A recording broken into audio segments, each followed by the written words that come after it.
Holmes.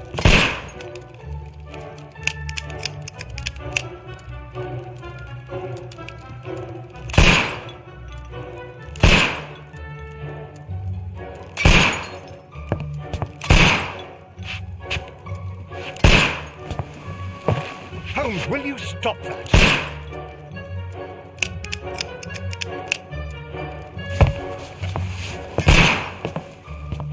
You are utterly mad.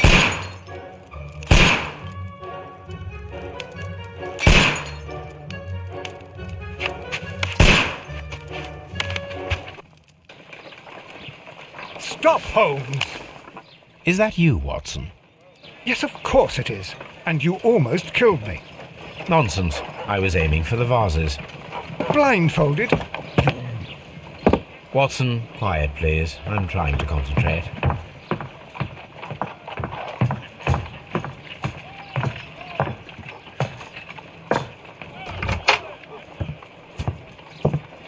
Ah, Lestrade. What is it this time? He can see me. Well, here it is, and it's a good one, Mr. Holmes. A gentleman by the name of Peter Carey, also known as Black Peter, has been murdered. A sailor, most probably. What happened here? Oh, Mr. Holmes, how could you? It's the only exercise I've had all week. A grateful client from Limoges sent me a vase collection this morning. I couldn't think of a better use for it. You're out of your mind. I missed 4 out of 10. Given you were blindfolded, that was very good. Can I have a try? Am I the only sane one here? I suppose that Watson is right, Inspector. A little brain work would be preferable now. Do please tell us more about Black Peter. Peter Carey, born in 1845 and 50 years old. An ambitious sort, he achieved much success in seal and whale hunting around Scandinavia. Retired in 1884 with a small fortune. He invested his money in a property called Woodman's Lee, near Forest Row in Sussex. It was where he lived for 6 years, and where he was found dead yesterday. Has the investigation already begun? Yes and no. In fact, this crime is so mysterious that I would prefer you to join me down there. Give me half an hour to prepare, Inspector. Take your time and join me there. I have to go through the yard first. The merry men struck again. What have they done this time? They robbed a powder reserve. I'll meet you at Woodman's Lee, Mr. Holmes. I should help Mrs. Hudson here. I also have several appointments that I must keep this afternoon. I shall go alone, then.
You go along to Peter Carey's house. Mrs. Hudson and I... You go...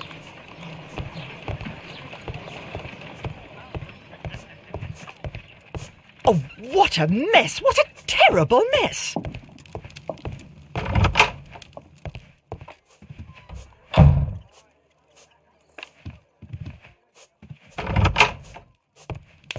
My archive. I can always consult with it. This is where I keep my post. My archive. I can...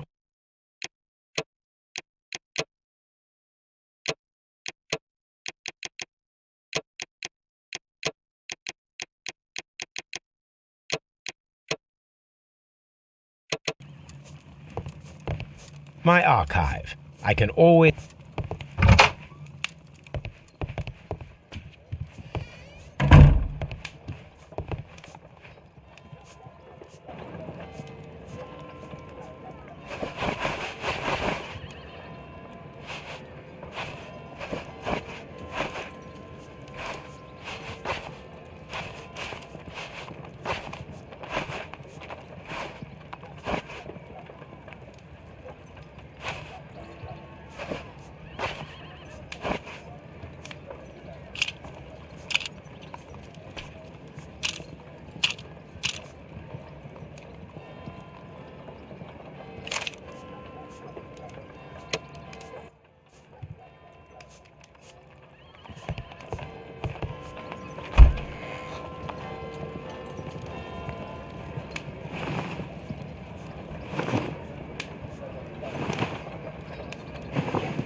Oh, what?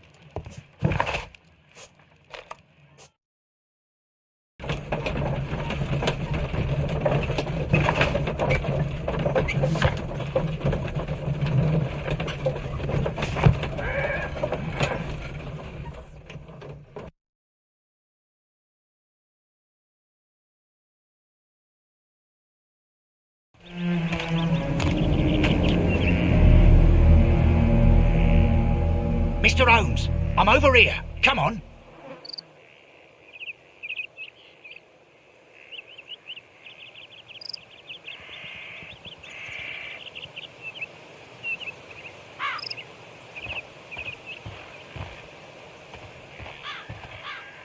It seems that the garden was well maintained.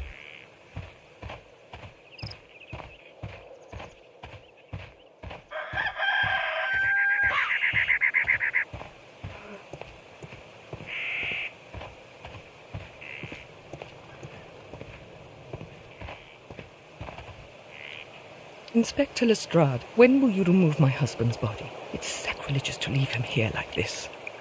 As soon as we can, Mrs. Carey, I assure you.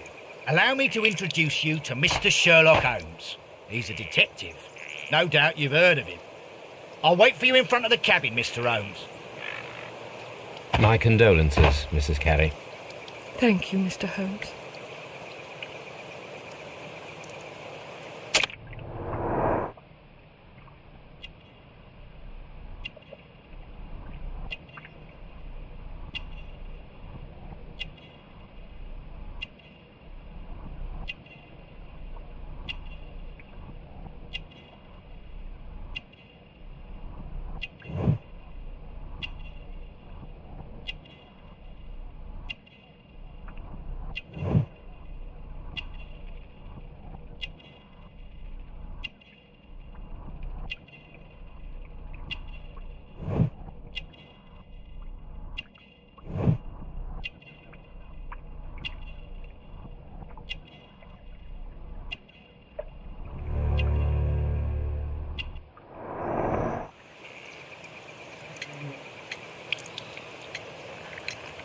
You have indeed suffered a great loss, Mrs. Carey. Nevertheless, I believe it will be less of a burden for you soon. Yes, Life with Peter was never easy, but he was still my husband.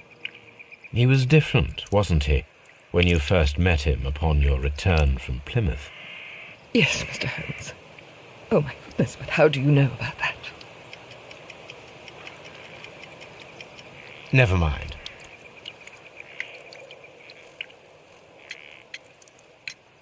The garden is very large and well-maintained. Do you employ someone to look after it? It is true, there is a lot of work, but my husband took care of it himself. Madam, can you tell me if you saw or heard anything unusual upon the night of the murder? At 2 o'clock in the morning, I heard a terrible scream, but I thought nothing of it then. He would scream all the time when he was drunk. Do you remember at what time you found your husband's body? In the morning, at around 7 o'clock, I noticed the cabin door was open, but I didn't go in to take a look, for I knew my husband would not have liked it. At around 10 o'clock, I dared to glance in through the door and... oh dear. Was your husband accustomed to receiving visitors? Oh, no, I don't think so. I mean, he didn't really have many friends.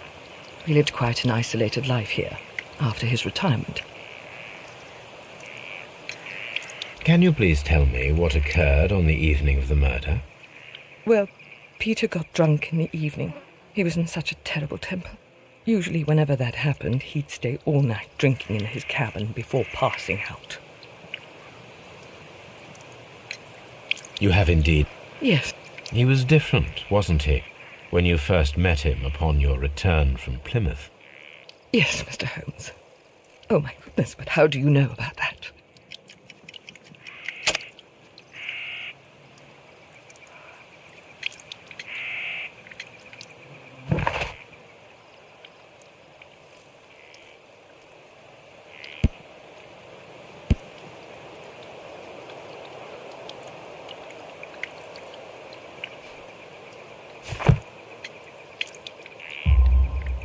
You undertook a pilgrimage to the Cathedral of Santiago de Compostela when you were young. That much is evident from the rosary in your hand. The shortest route for the pilgrim from England to Spain is from Plymouth. I believe that you met Peter Carey as a young sailor there, and you married him soon afterwards. That is indeed what happened, Mr. Holmes. How extraordinary. Thank you, madam. Who could do such a thing? My poor husband.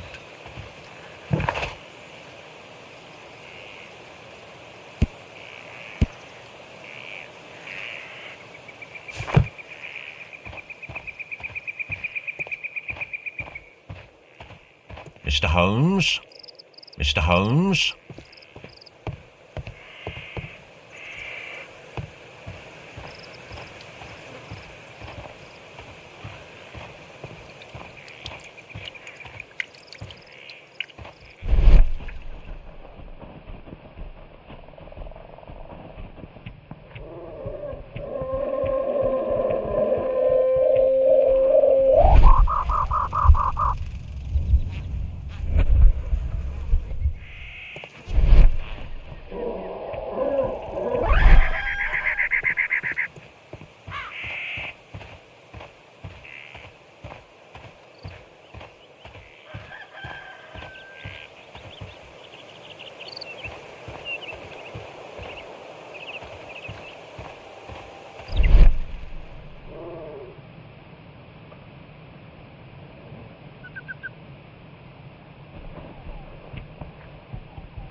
These footprints appear to be quite large.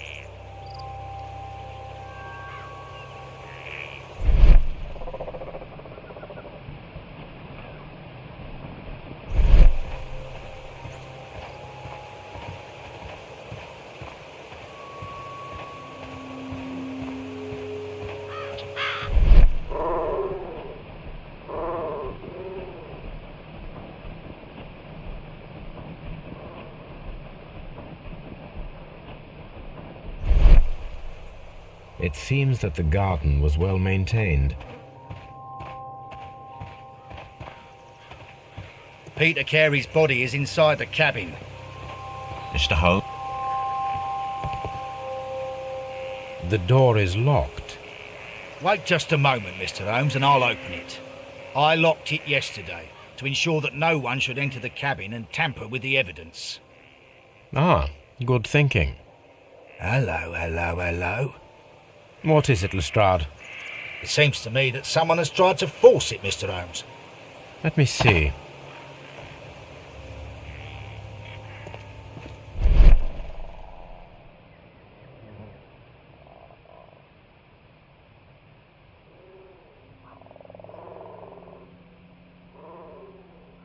These scratches are fresh. You're right. Someone tried to force open the door. I swear these scratches were not here yesterday. Our mysterious visitor came here last night. Well, he's not the man for the job. This lock is not a difficult one. Perhaps he did not have the right tool.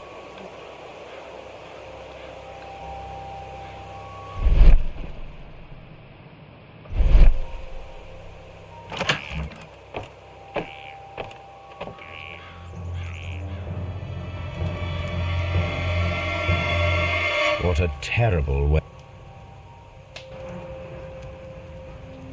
Someone drank from this glass recently.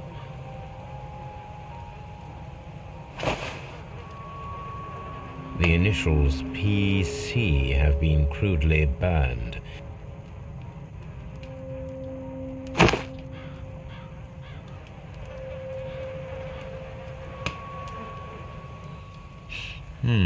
This aroma is familiar, but to recognize it, I must construct my associations in one picture.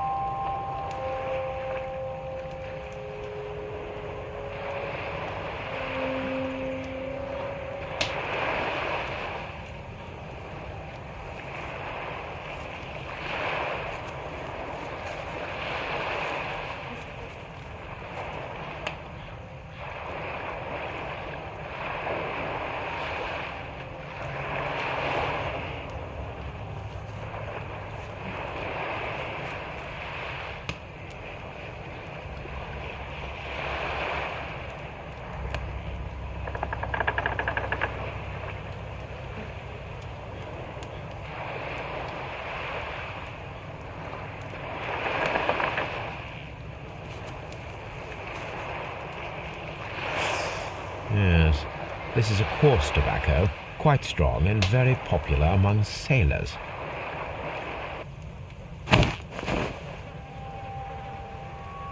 Rum, a sailor's drink. It seems that Captain Carey was enjoying a drink before he met his death.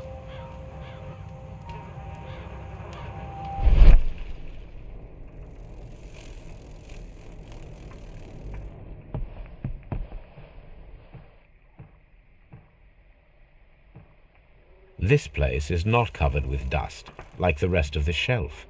An object was taken from here. It was larger than a book, a box or a small chest, perhaps.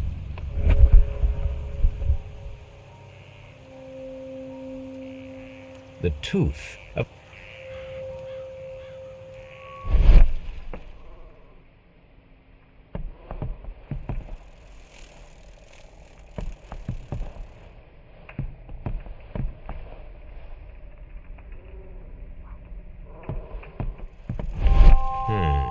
The ship's log. The ship's logs of the...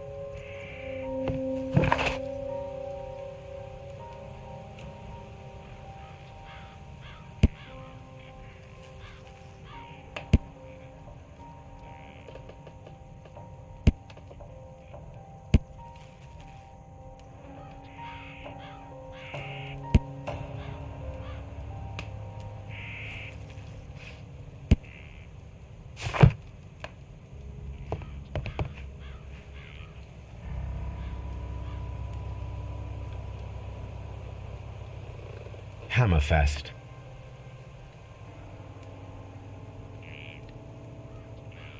Dundee. It's a whaling map.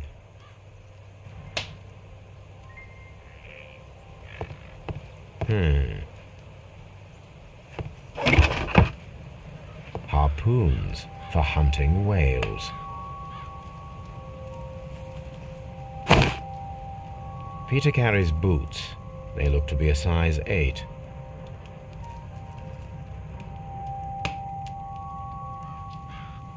Old navigation instrument.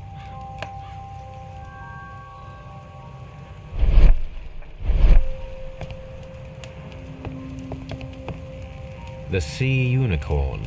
She was the ship that Peter Carey commanded.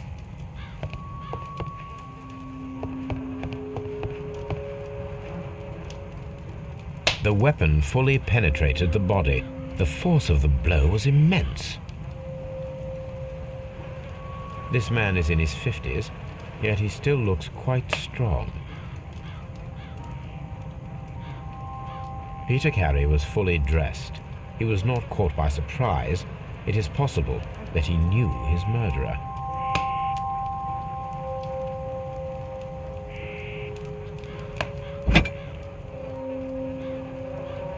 This wooden handle is plain and solid.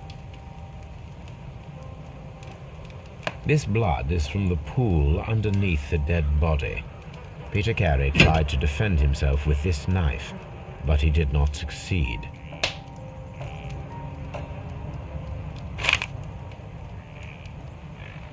JHN are probably the initials of the owner of this notebook.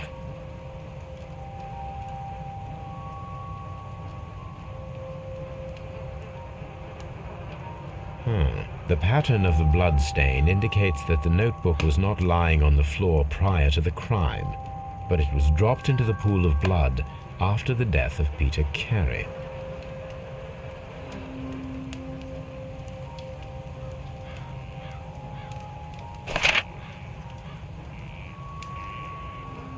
These abbreviations mean something, but what?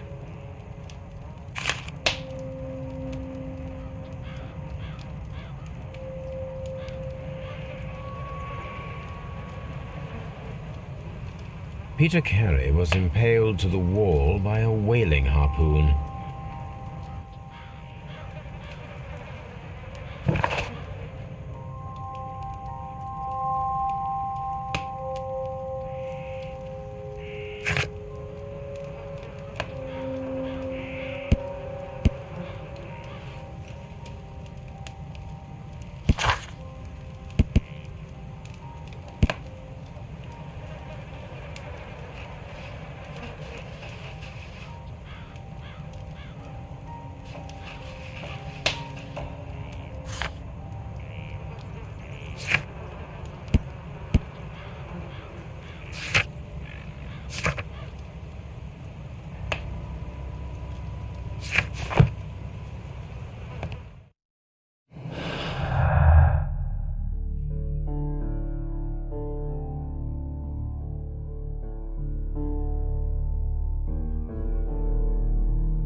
Someone was here yesterday. They attempted to force the door to gain entry.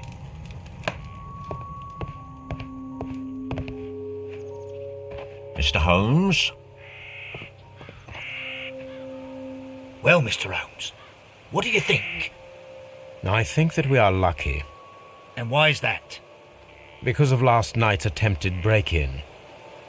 Oof, you've lost me. It is very probable that whoever came here hoped to find the door open. They tried to force it with a knife blade, but they failed. What will they do? Why, return tonight, when they will be better prepared. Aha! So what do you propose? We shall remain on the outside, near the window, where we stand the best chance of catching sight of our visitor. Well, gentlemen, ready your pistols. We have a long night ahead of us.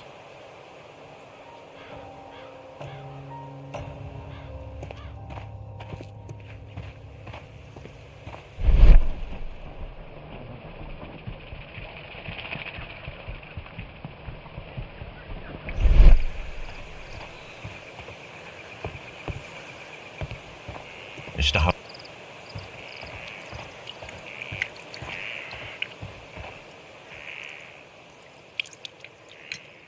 Is this your husband's tobacco pouch? I'm not sure. It might be that he hadn't smoked in a very long time. Your husband's private papers. Do you know where they are? There was a small tin box, barely larger than a book. He kept his papers there. It should be somewhere in his cabin. Thank you, madam.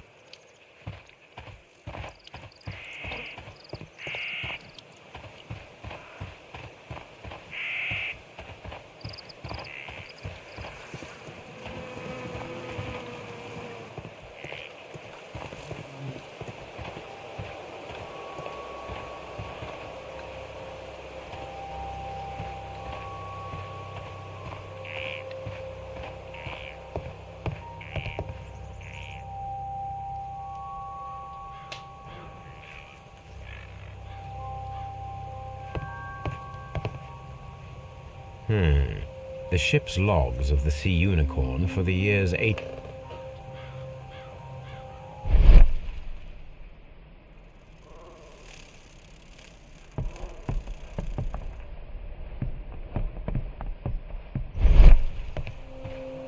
We need to find a good place for an egg. This window is locked from the inside. I do not see any attempt at a break-in.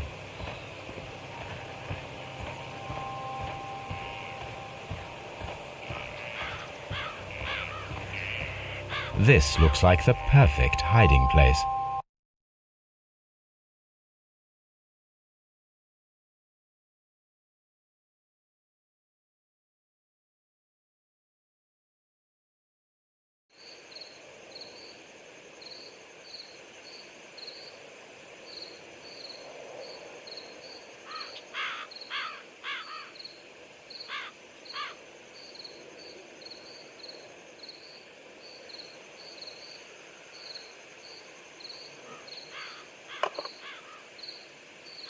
Shh! Did you hear that?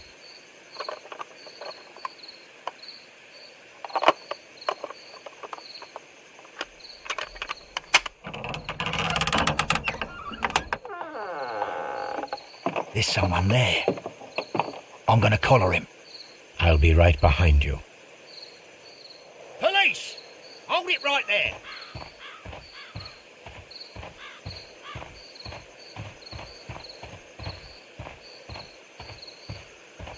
Mr. Holmes? Mr. All right, my fine fellow. Who are you and what are you doing here? You're detectives, I suppose. You imagine that I'm connected with the death of Captain Carey. I assure you I'm innocent. Innocent? Then what are you doing in his cabin? Shall I tell you? You came to retrieve what you had lost after killing Peter Carey, but we were here waiting for you. What is your name? John Hopley Nelligan, but I didn't... Do you deny that you came here yesterday? No, but yes, it's just that I couldn't... I'm tired of this. Off we go to the yard. Tomorrow, I'll see that you're put in front of the judge. What? But you can't! I'm not... It's a terrible mistake! Enough. You can explain all of that to the judge. You're coming with me to the yard. But... In light of recent events, it seems evident that your coming here was unnecessary. All the same, I'm very grateful to you, Mr. Holmes. You are welcome, Inspector, but please don't be too hard on our young fellow. I would like to question him tomorrow morning.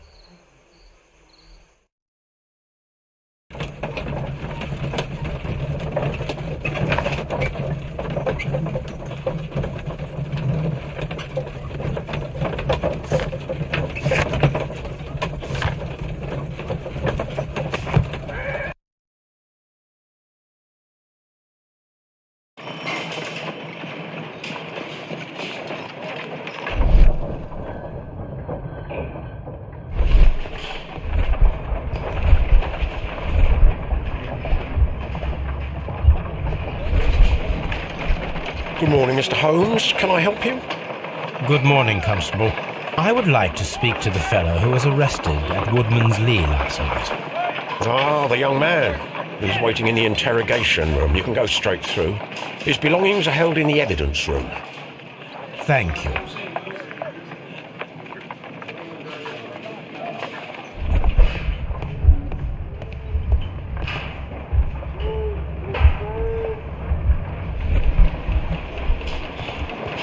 Mr. Holmes.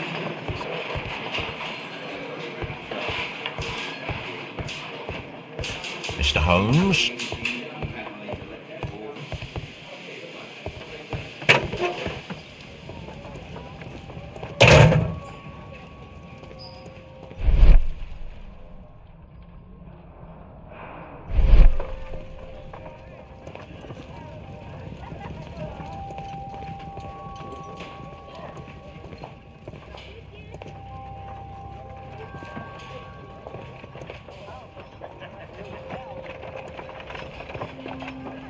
These are the suspect's belongings.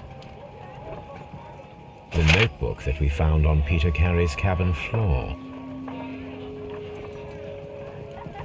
These abbreviations mean something, but what? A pocket knife. It was used to force the door of Peter Carey's cabin. A handkerchief with the initials JHN.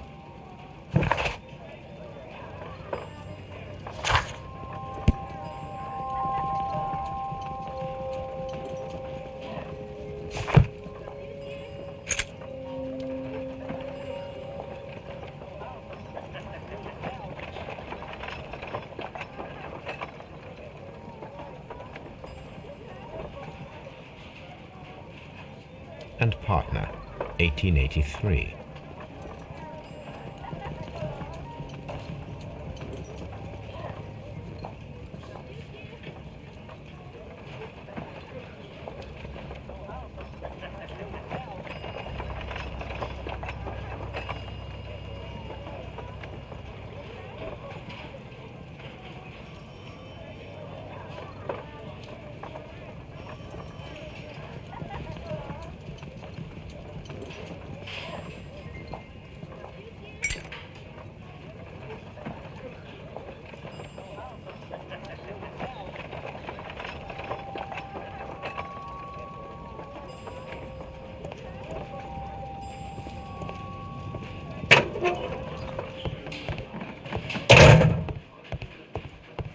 Locked.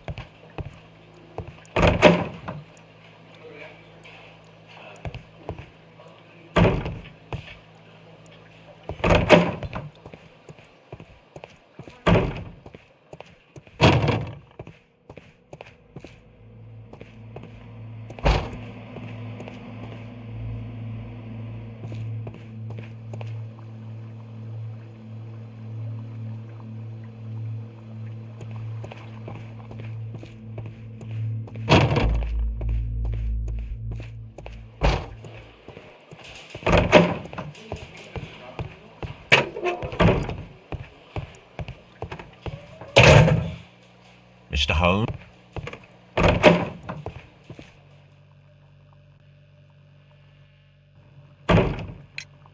Does this notebook belong to you? Yes. But where did you find it? I did not know... I thought I'd lost it at the hotel. What do these abbreviations mean? Oh, no. I beg you, I can't. If I told you, it would only make things worse. But I will find out eventually, Mr. Nelligan.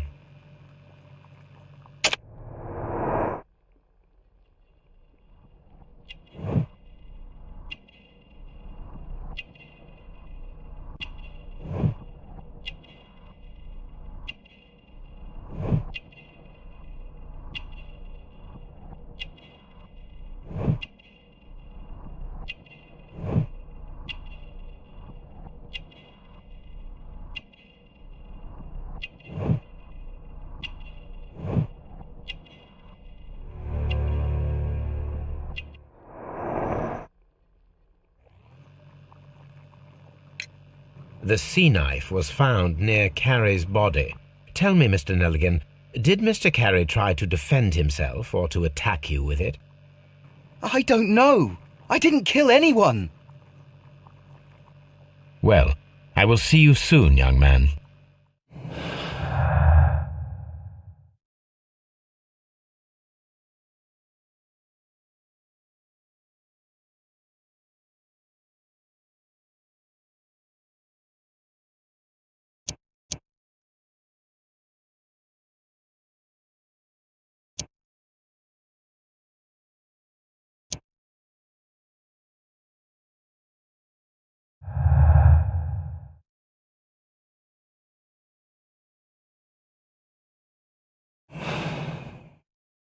Please, let me go.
I need to stage a reconstruction. I am sure that Watson would be happy to oblige.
Brave Toby, the best nose in the British Empire. My archive. I can always... This.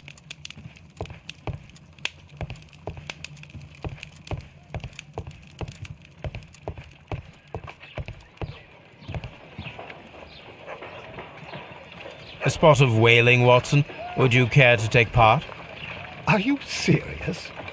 No, but we do need to clarify what happened on the night of Black Peter's murder. A reenactment, then? Is something bothering you? The sailor's knife, Watson.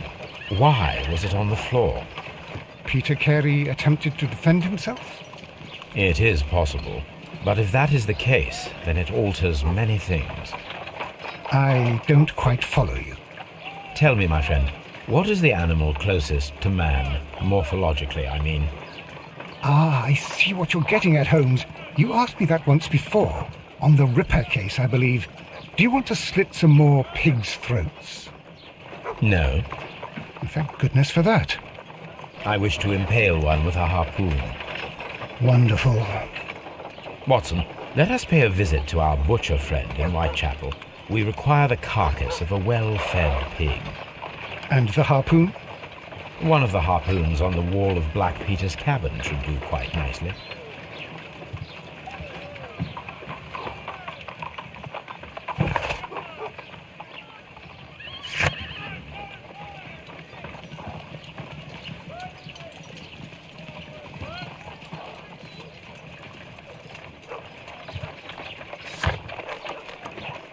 I need to take a harpoon with me. I need to take...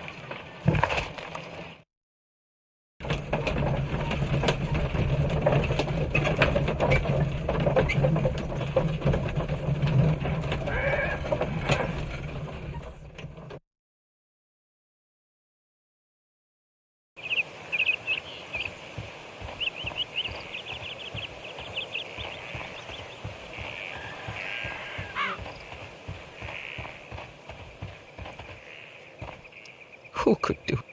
Who?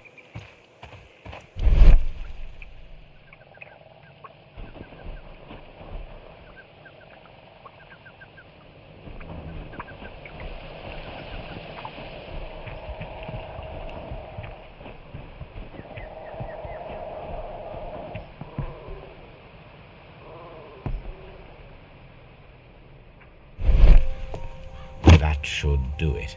Now I am ready for the experiment.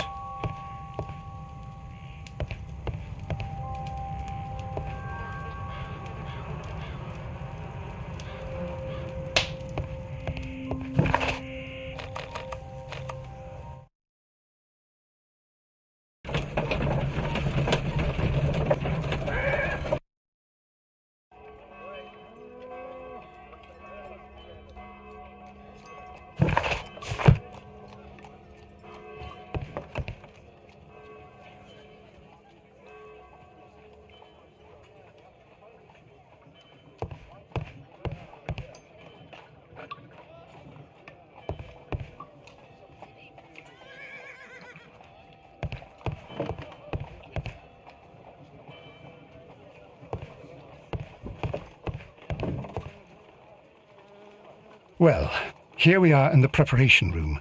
I can't say that I like the smell of it much. What do you intend to do? To indulge myself in a little experiment. The challenge of lancing a pig's carcass with a heavy harpoon. A little experiment? Stand aside, Watson. This might be dangerous. I am not well practiced in this exercise. Yet. Holmes, you should aim for the mark in order to perform the most reliable test.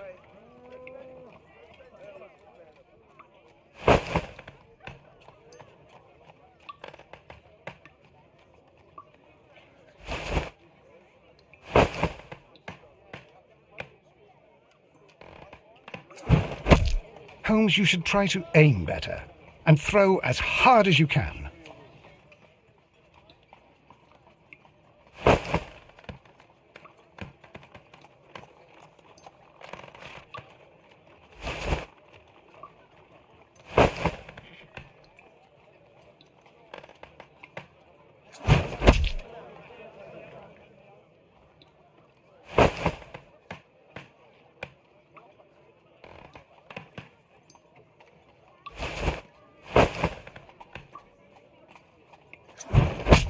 The harpoon has struck the body, but with insufficient...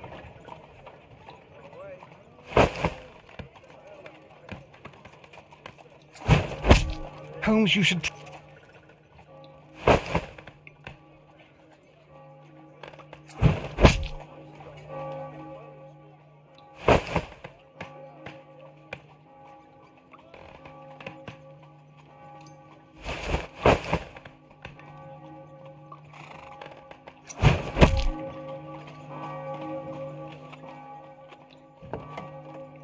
This is the best possible result that I could get. Do you see, Watson? Throwing a harpoon and pinning a man to a wall requires either exceptional strength and training or diabolical luck. If it was luck, then it was a chance in 1,000 that night. Well, yes. Let us leave now. All right. But before we go, I suppose I'll have to pay for all these carcasses you've happily mangled. Very well, but please hurry. Of course.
These boots don't match the footprints.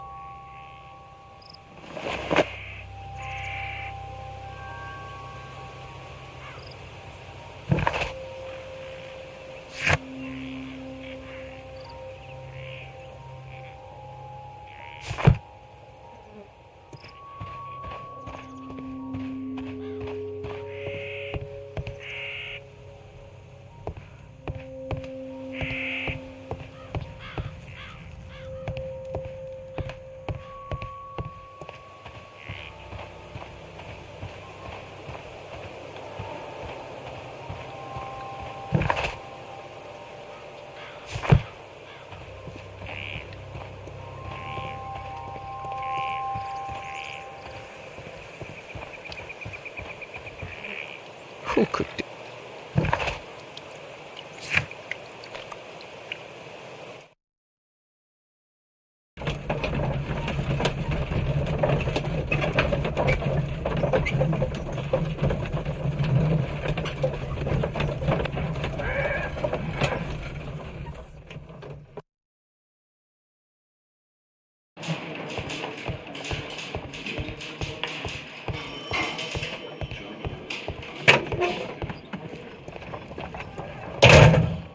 These are the suspect's belongings.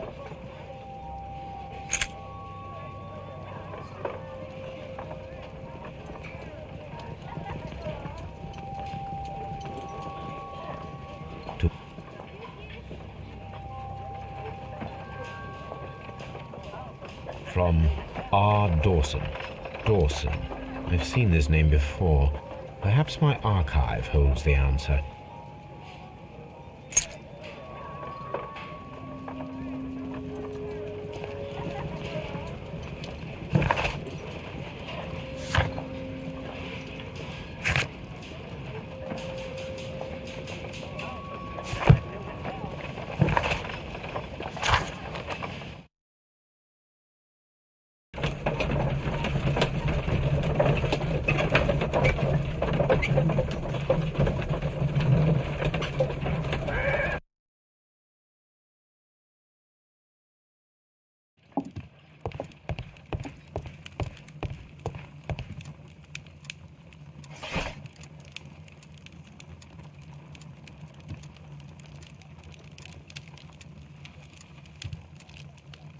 That is not the one I need. That is not. That is. That. That.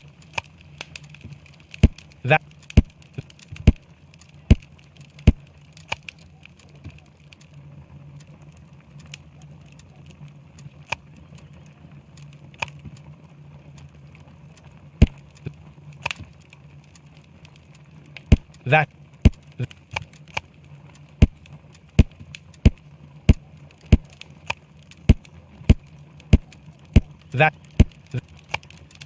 That. That is not the one I need. That is that that that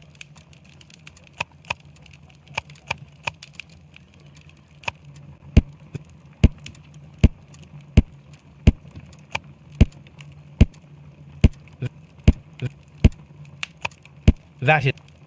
That is...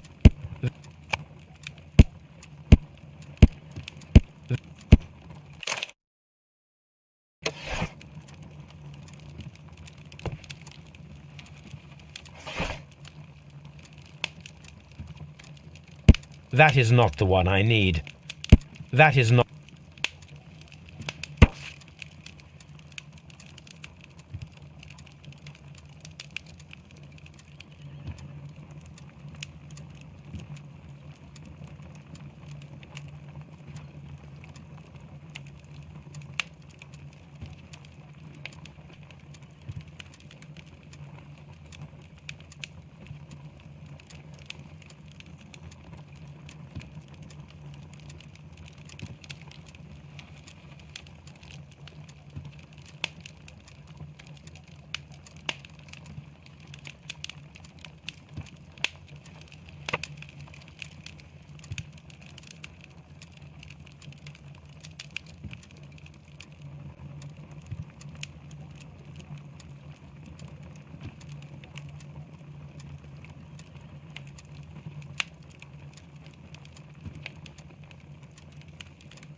Here it is. Now I begin to understand that young man's story, but I am still unclear as to what connects him with the murder. It is time to ask him.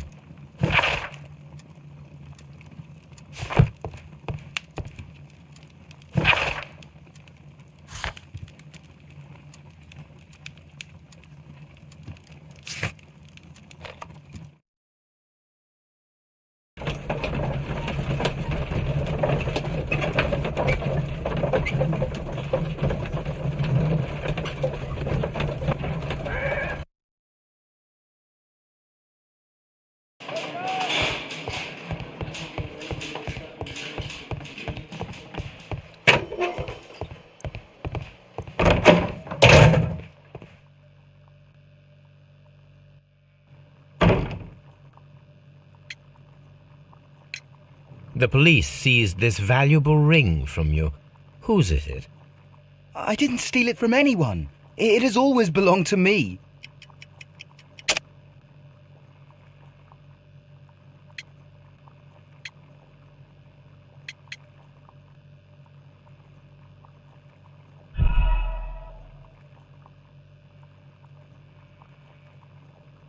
The police seized this valuable... I didn't steal it from anyone. It has always belonged to me. The ring's date of engraving is many years ago.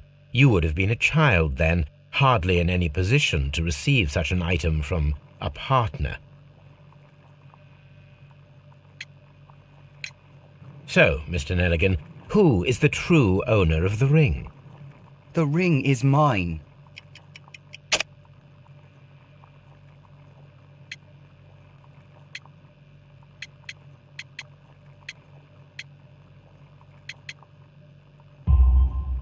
No, Mr. Nelligan. I believe that the ring had belonged to your father. Oh, but how do you know? The jacket you are wearing is made of an expensive fabric that only a man of exceptional wealth could afford. You do not seem to me to be a rich man, Mr. Nelligan. Furthermore, the garment is ill-fitting. It is quite clear that it belonged to someone else, most probably your father. With your father gone and taking with him the family's wealth, as a little boy you had to find yourself a manual job, and it was most probably cleaning fish. You cut your hands often while working. I can tell from the scars. I'm speechless, Mr. Holmes. It all happened exactly as you say. I have heard the story of Dawson and Nelligan, the West Country bankers. Yes. Joshua Nelligan was my father. I am aware that it had a bad ending. When the bank failed, it ruined half the families of Cornwall, whereupon Joshua Nelligan disappeared. My father was under extraordinary pressure. Dawson had retired. I was only 10 years of age at the time, but it was still old enough to feel the shame that befell our family. My father was convinced that he could pay off all his debts if the creditors gave him time. He set sail for Hammerfest in Norway in his small yacht just a few days before an arrest warrant was issued. He left my mother a list of the securities he was taking. No word was ever heard from him again. We believe that his vessel went down, taking with it everyone and everything on board. Thank you for the story, Mr. Nelligan. At last, we are making some progress. Interesting. Joshua Nelligan and Peter Carey were both at sea in Norway. There is definitely some connection between Peter Carey and Joshua Nelligan's disappearance.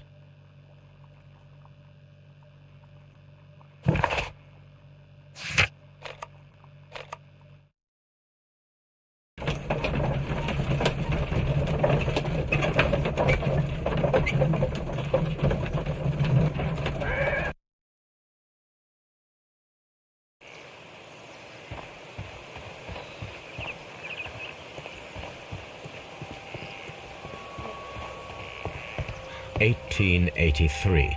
That's the one I need. This is the crew list of the Sea Unicorn.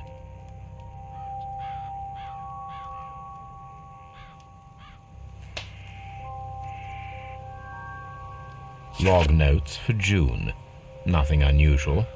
Log notes for July. Nothing special. Log notes for August. These pages have been torn away. Log notes for August. These pages have been torn away. Canadian Pacific Railway, CPR, a torn piece from a bond certificate. I have seen this abbreviation somewhere very recently. There are 3 ways of discovering what happened in August of 1883 aboard the Sea Unicorn. The first 2 of these will require speaking with a dead man. The last would be to locate vital witnesses, the sailors involved in this whale hunt campaign.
These are the suspect's belongings. I wonder if these are connected.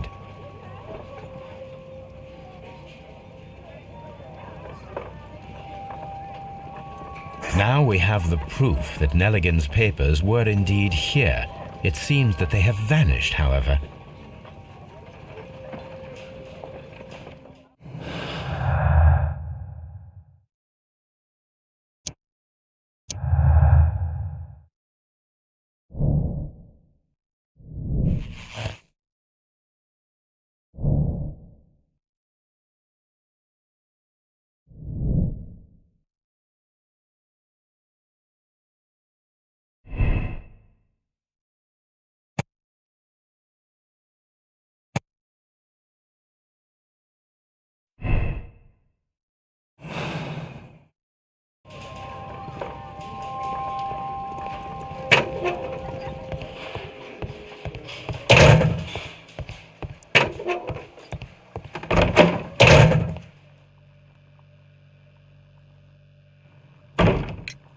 Tell me, Mr. Nelligan, what exactly were you hoping to find inside Peter Carey's cabin? I was trying to find some information about my father.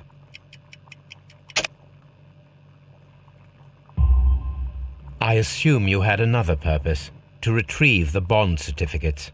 Am I correct? Yes. I discovered some time ago that a few of the missing securities had reappeared on the London market. You can imagine my amazement. I spent months trying to find them, and at last I discovered that the original seller had been Captain Peter Carey. These papers, they belong to my family, but I could not find them there. Well, I will see you soon, young man.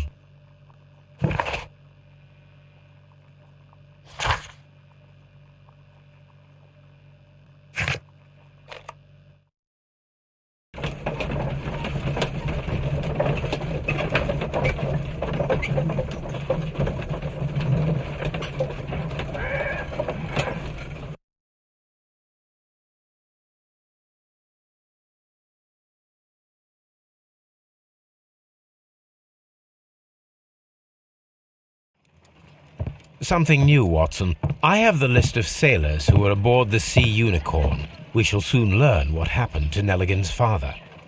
I have only to find them. Let us hope they are still working at the harbour.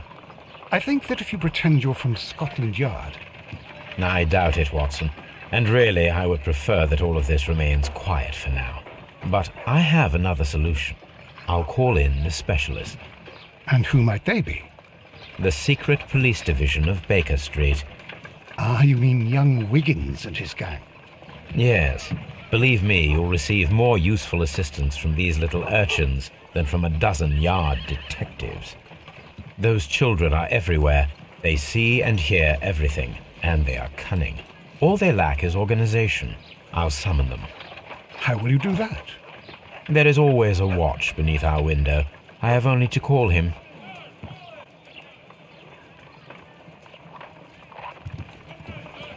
Brave Toby.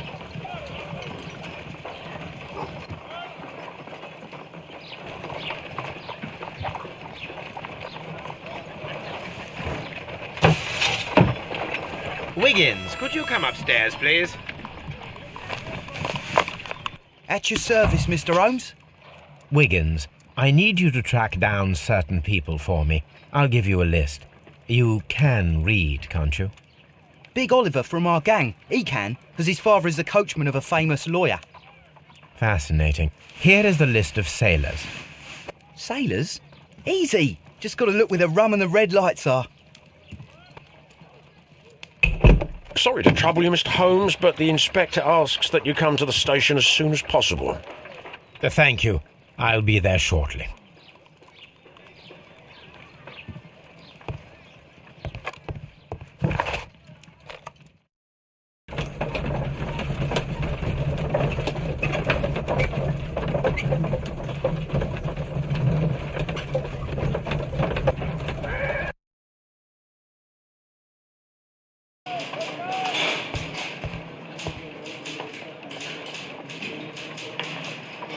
Mr. Holmes, I'm glad to see you.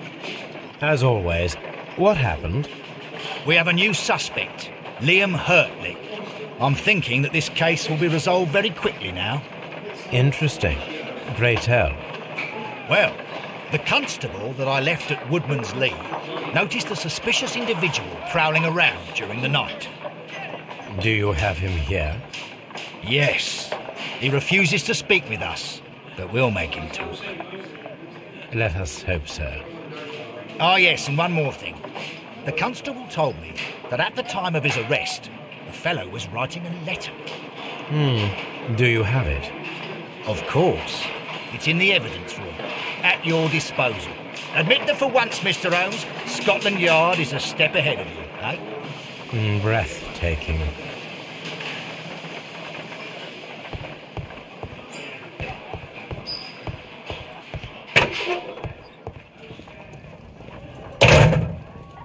These are the suspect's belongings.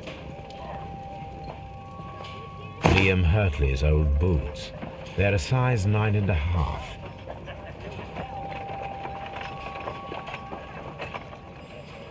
A pen. Nothing unusual about it. The stains are fresh. They can be removed with the proper chemicals.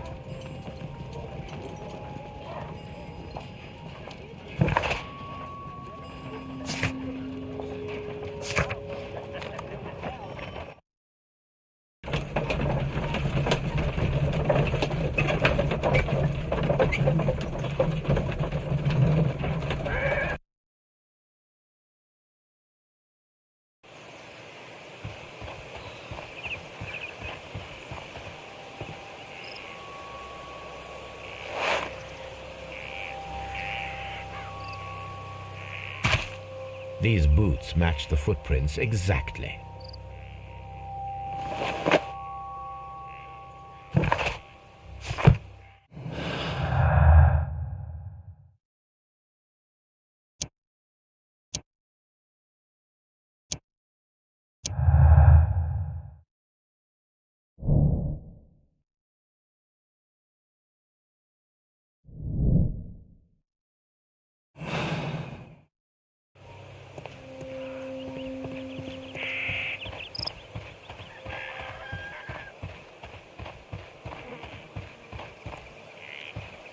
Who could do such a thing?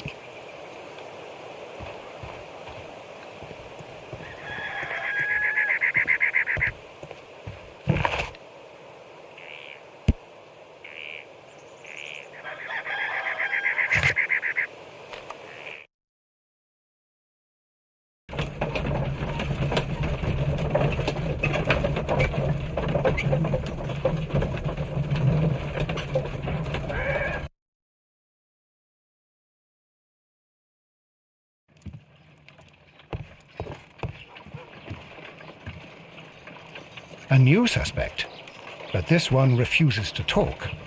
This case is more interesting than I first imagined.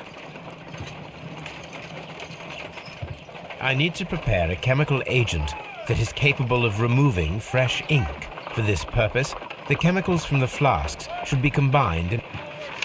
First condition, all 7 reagents should be used. Second condition, orange reagent should be the third one in the sequence after the blue reagent. Third condition, colorless reagent should be added after the orange reagent.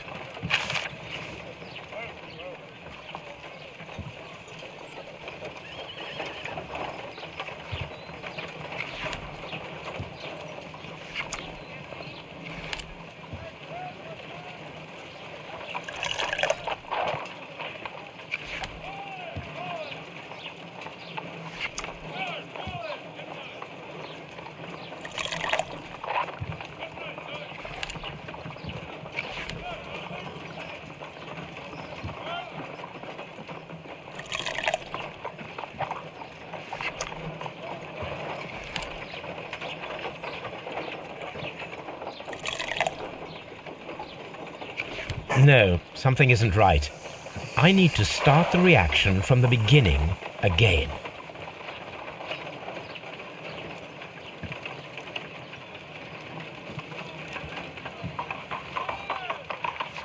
First condition. Second condition.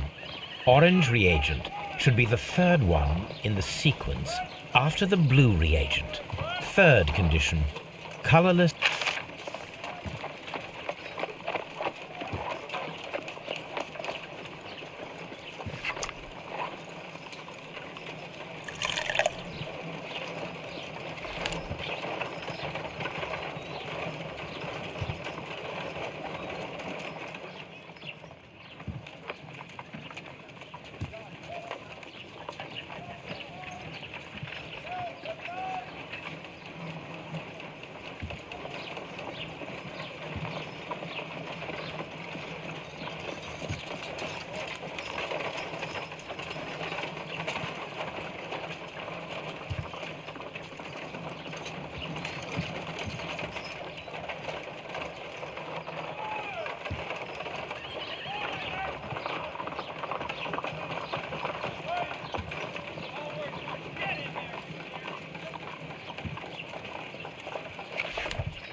No, something isn't right.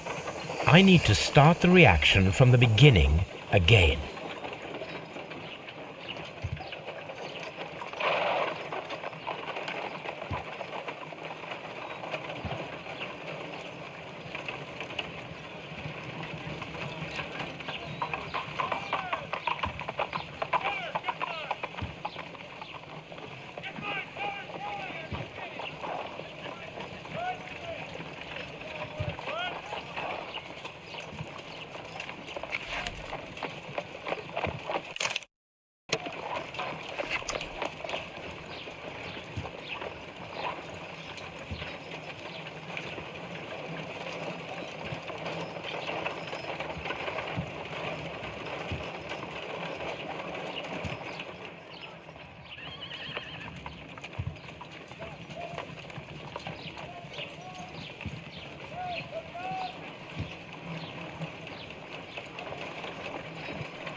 First condition, all 7 reagents should be used.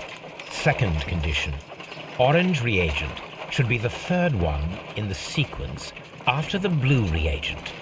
Third condition, colorless reagent should be added after the orange reagent.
Done. Now I can proceed further.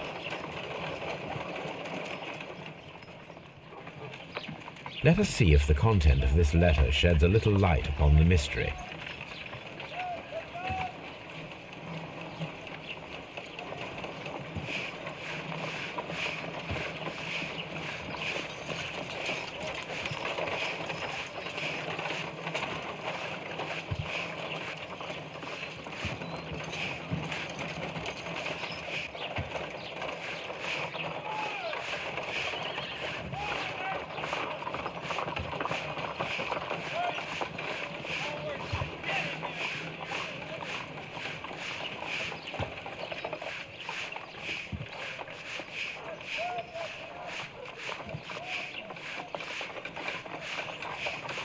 I did as you asked and hid them well.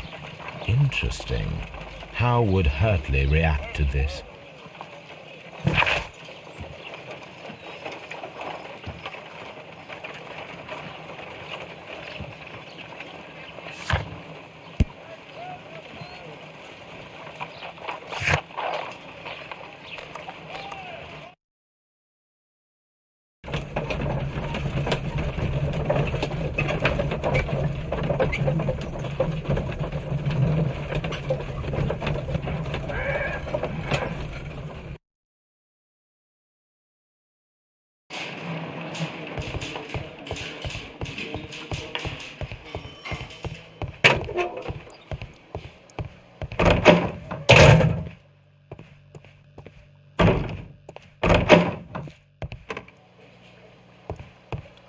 What am I doing here? Please allow me to introduce myself. My name is Sherlock Holmes. I would like to ask you a few questions. I've already told the police that I've nothing to say. And you're not even part of the police. Precisely, and considering your situation, it might be wise to speak with someone who is, shall we say, rather more neutral. You are a suspect in a murder case. I know. Inspector Lestrade told me. It's ridiculous. Could you at least tell me who you are, and exactly what happened that you should be brought here? My name is Liam Hurtley. That I can tell you. But you're not getting any more than that. Well, we shall see.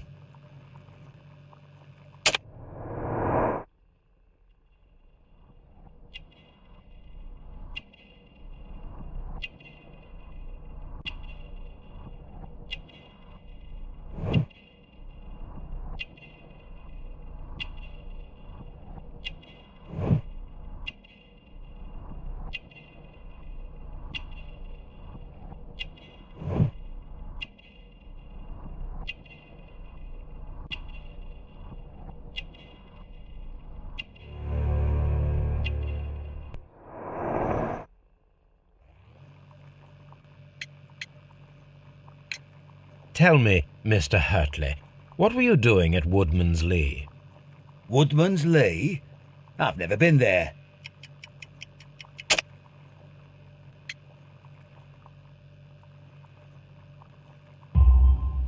The second pair of boots that you had with you when you were arrested perfectly match the footprints found near the cabin where Peter Carey was murdered. Footprints? That's your proof? How many men have boots like mine? That doesn't make me a murderer. Now that your presence at Woodman's Lee has been proven, would you care to explain it? I don't remember. What would I be doing there anyway?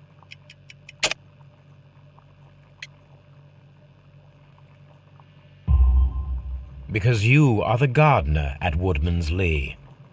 I'm not. How did you... I observed your hands. They told me that you work with the earth. Small fragments of plants snagged to your trousers indicate that you were mowing very recently. But the most obvious clue presented itself in the bird embroidered on your handkerchief. A crested tit, if I'm not mistaken. All right, you got me. Yes, I am a gardener, and I went there to get my tools. So tell me, Mr. Hurtley, what did you hide? Hide? What are you talking about?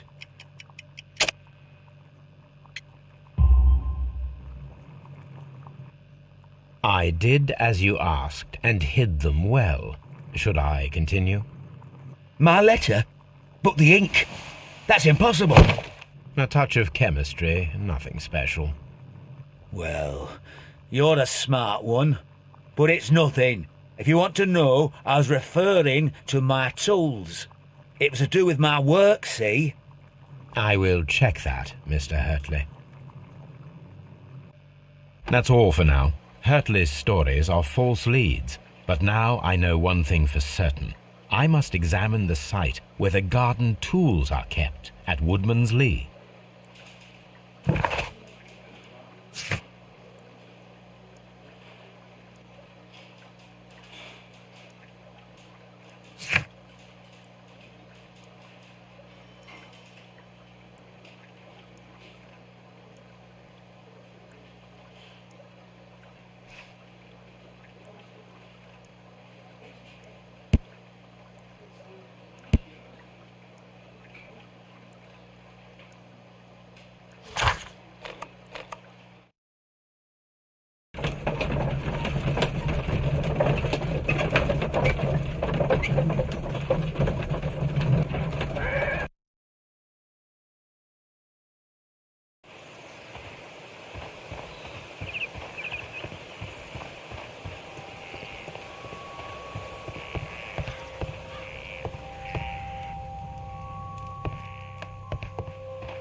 Locked. Locked.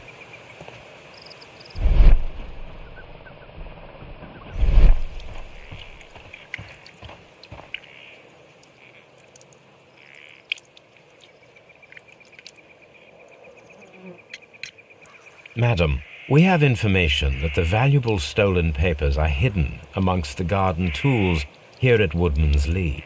We need to find them. Oh my. Our tools are kept inside the shed that's right behind me. Here is the key to open it.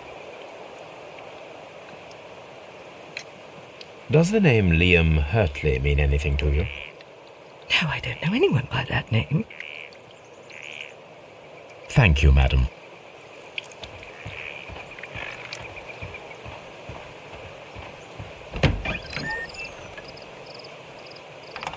Let's see what could be hidden here.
Let us see what is in this box.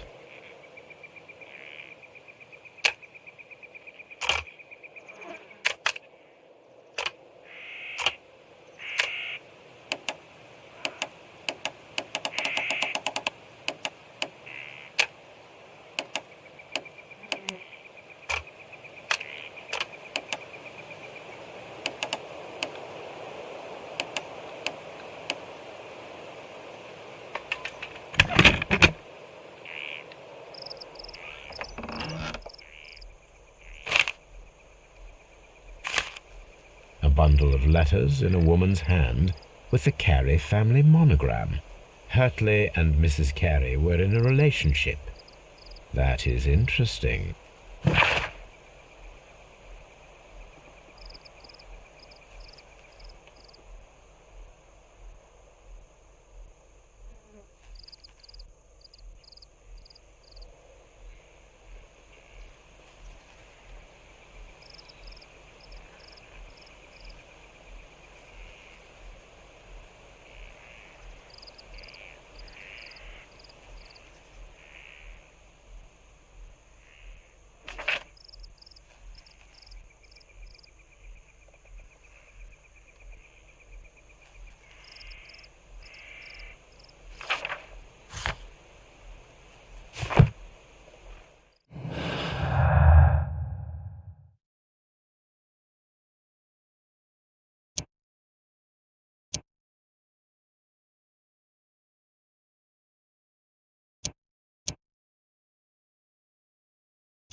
Madam, I am aware of your affinity with Liam Hurtley.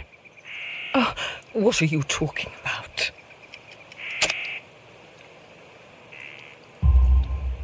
Mrs. Carey, we found your letters. My letters? I asked Liam to return them to me. I wanted to burn them. Why did Mr. Hurtley put them inside the garden shed? I don't know. I wanted them back, but I couldn't see him, not after what happened. Well, here they are. Oh, this is terrible. Terrible. Liam, how could he? After what he has done. You believe that he killed your husband? No, I do not know. I do not know. Leave me alone, please. Thank you, madam. I wonder if Wiggins has managed to find any sailors.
Mr. Holmes, we found the sailors from that list you gave us. Well done, Wiggins. Let me see.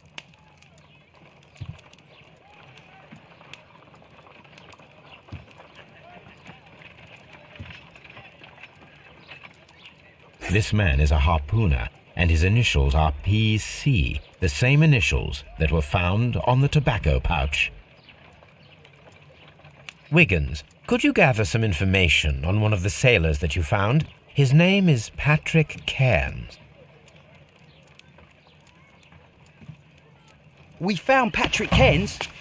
Good job, Wiggins. Where is he? He lives in a small furnished dump of a room, but he's always at the Sea Witch pub, where he does arm wrestles for money and drinks. Excellent. Here is your reward. 2 guineas. Thank you, sir.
I'm not saying... What am I... What? I'm...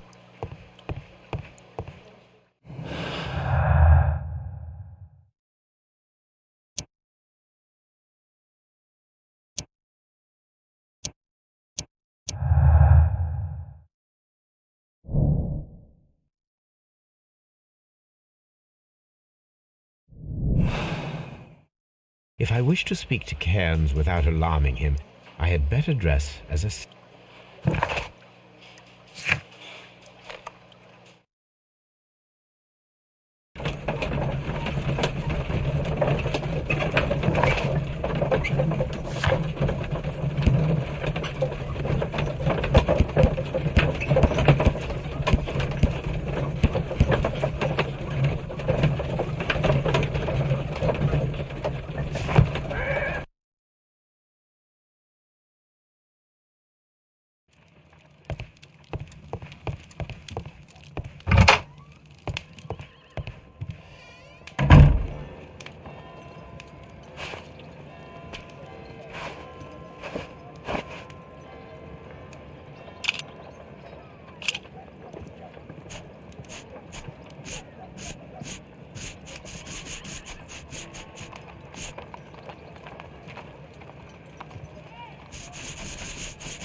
Now I can approach Cairns and see if he recognizes the...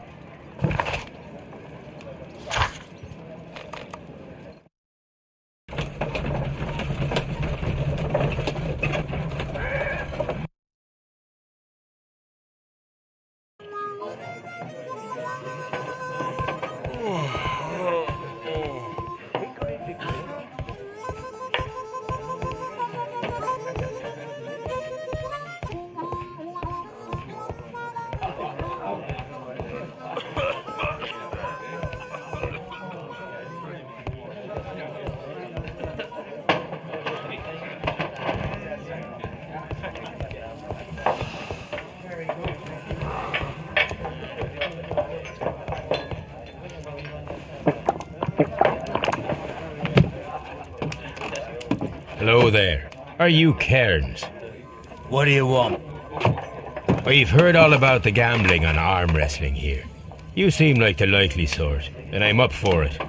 I start at 10 shillings. Suits me.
You were lucky. I wasn't focused. Let's go again.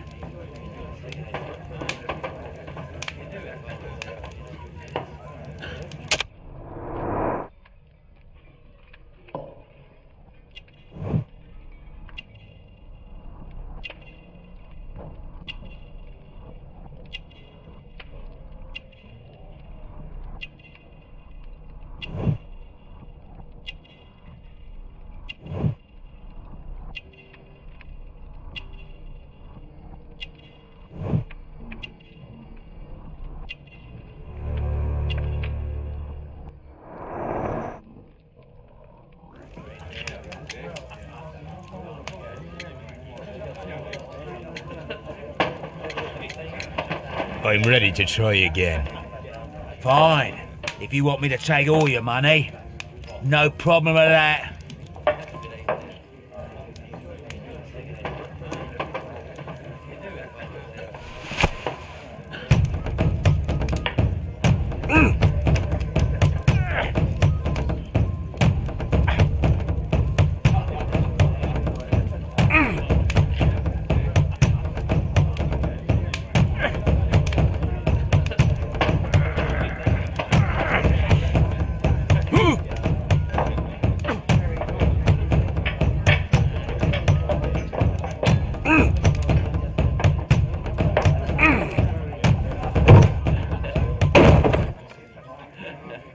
Well, good for you, I reckon.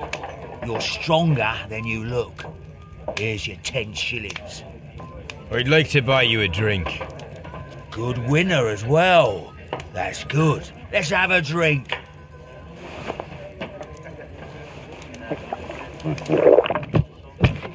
You're a good type.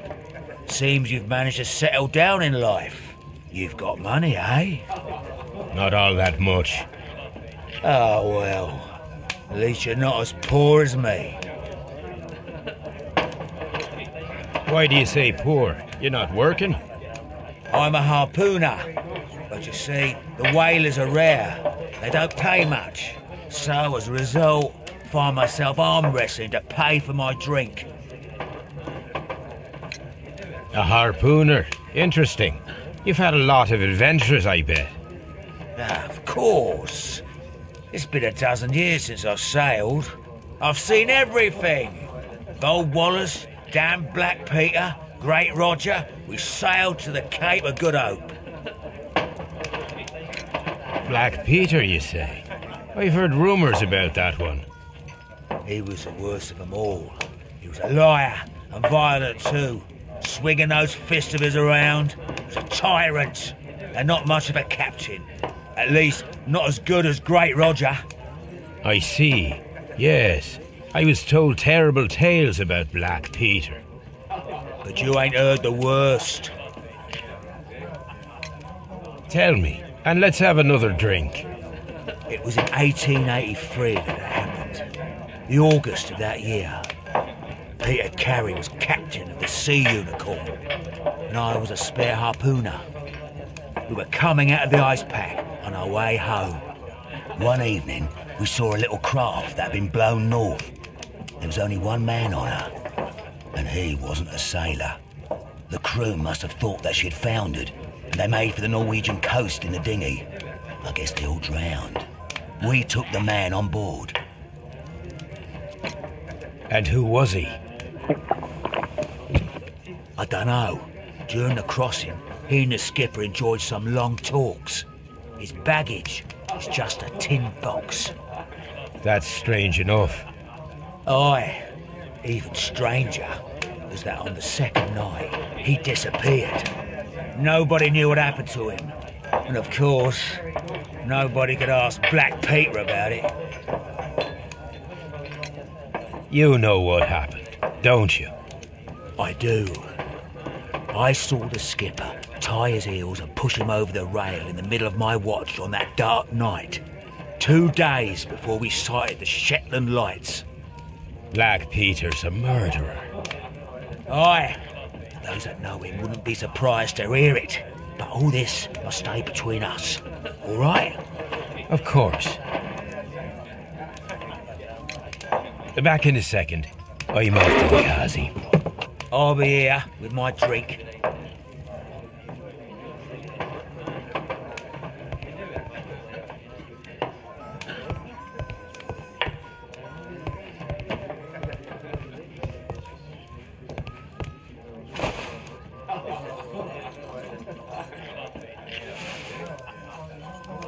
Here it is.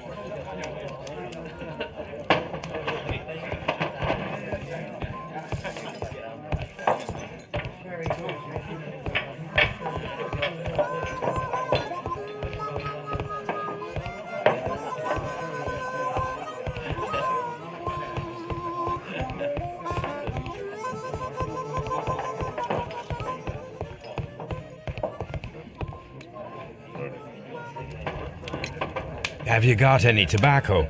I've run out of mine. Nah, I lost my pouch. I don't know where. Wait a minute. What's this? Oh, is this your tobacco pouch?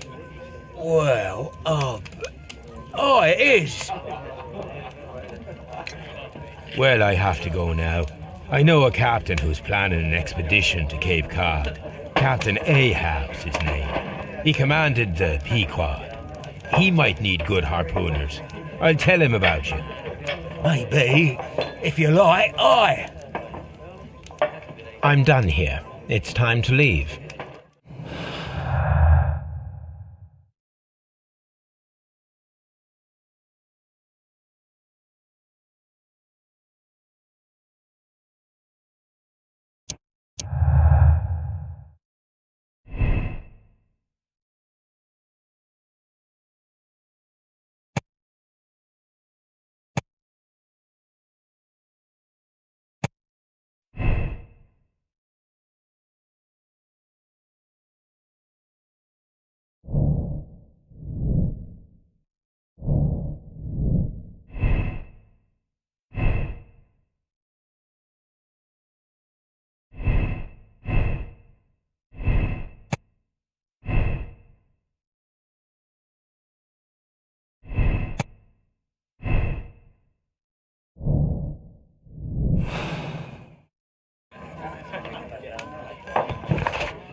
How was the investigation?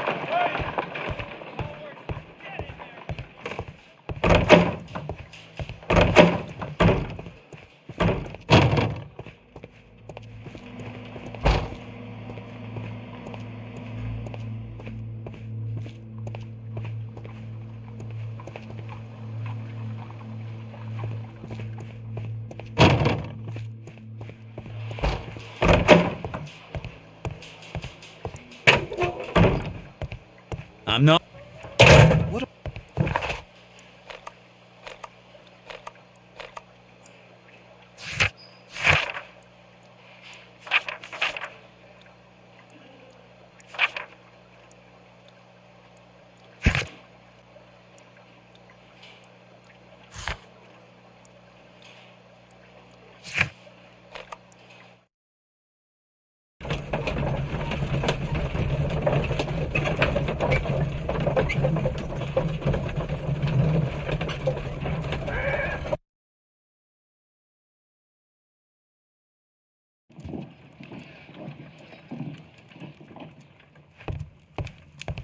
My archive. My archive. My... You met Patrick Kay. You met Pat.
Someone drank rum.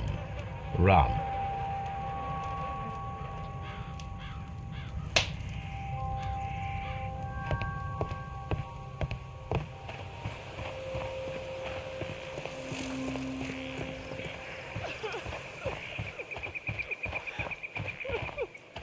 Leave me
Good afternoon.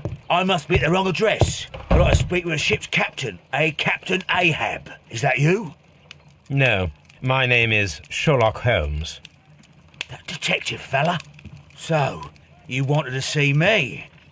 That is correct. We need to talk. About what?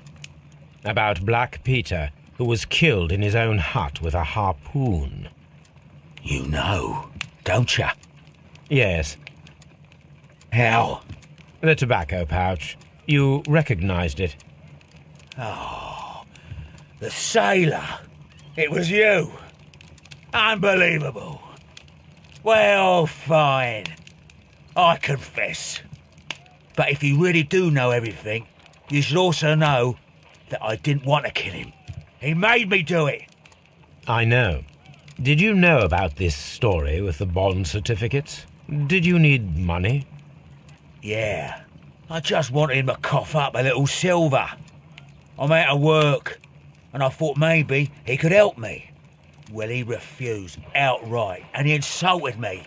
I reminded him I knew all about that murder he committed at sea in 1883. Then he got mad when I spoke about his treasure. I barely just had time to throw the harpoon at him before he could jump at me with his knife. You know the truth. What will you do now? I ask that you return the bond certificates. Keep some of them. You will need them in your exile. It is better that you leave the country for a few years. And you won't say anything to the police? I will not say anything as long as you return the money. Well, I'll do as you ask. But what about Inspector Lestrade? I will deal with him. Goodbye.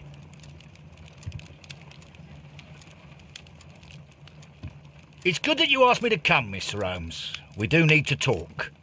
About what? What do you mean? Our case, Mr. Holmes. You sent me a message via your little thug. His name is Wiggins, Inspector. Telling me that the case is solved. Well, Mr. Holmes, tell me, who is our murderer and where is he? The morgue. Eh? His name is, or rather was, Pablo Coventrao. He was also on the ship with Peter Carey, and he was a harpooner. I'll tell you everything, Inspector, but do calm down. Mrs. Hudson will bring us tea and orange cake. Orange cake?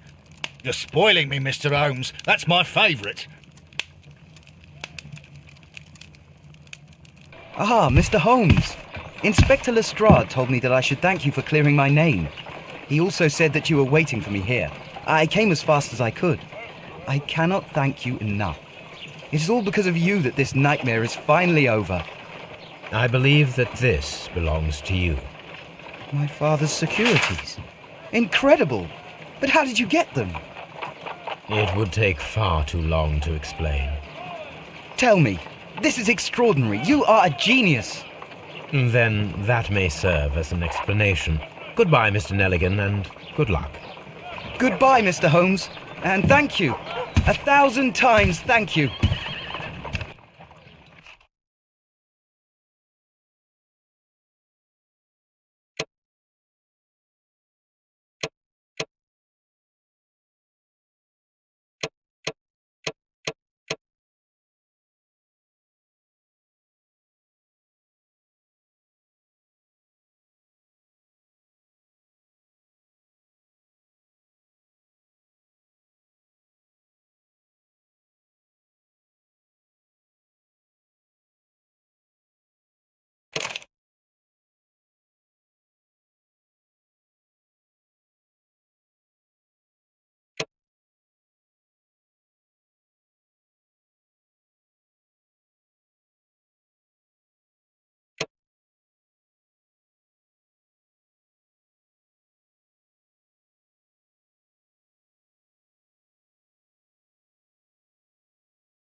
This trip to the countryside will be good for you, Holmes.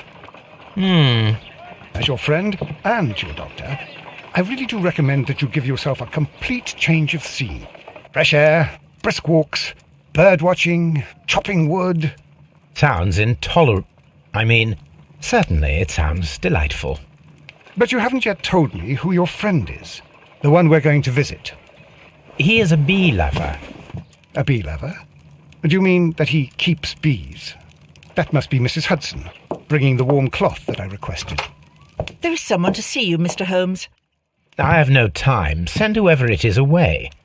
Yes, Holmes, I really think we ought to leave now.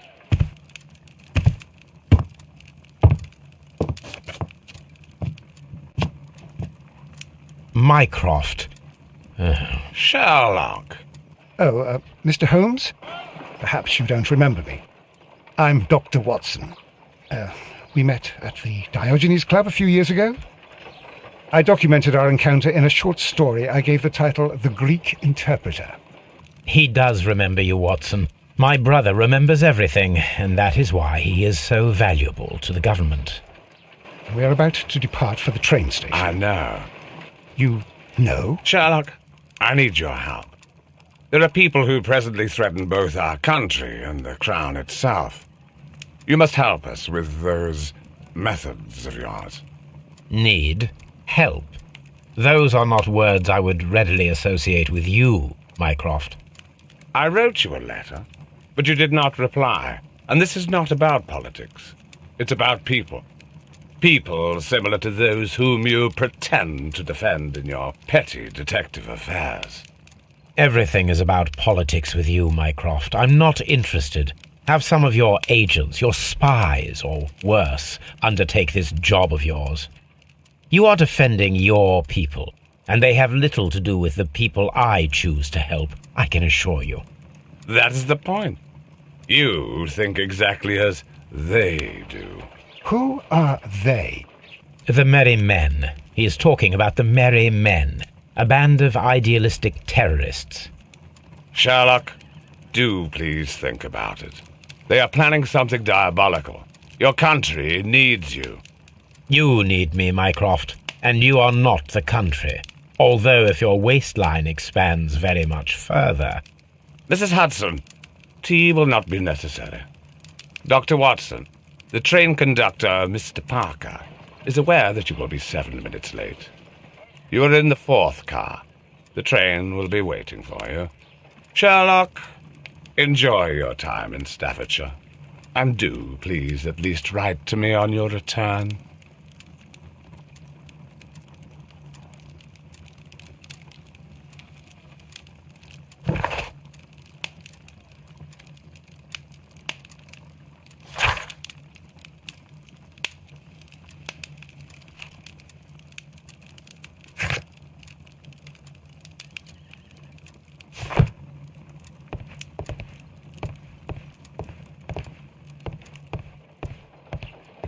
Holmes, please call a cab while I pack my suitcase. We shall be late for... Watson, I'll hold a cab for us. We leave in 5 minutes for the station.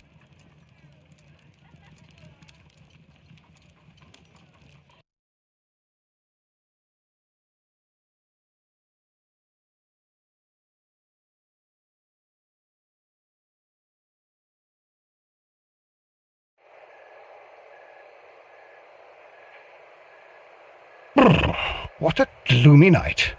It was warmer inside the waiting hall. Since the station master told us that the train is about to arrive, we should not have to wait very much longer. Yes, at last. Attention! The train is arriving at the station. Please stand well away from the platform edge. I'll take your bags and your blasted archive suitcase. But, Holmes, the headlight. It's faded away. Something is wrong. I can't hear any sound from the incoming train. Excuse me, sir. Can you explain what has happened? I don't know. It's as if the train vanished into thin air. Holmes, say something. Quick, fetch a lantern and let us take a look. It's too dark. Only fog and rails, nothing else. There is no use in stumbling around here at night. We will come back tomorrow.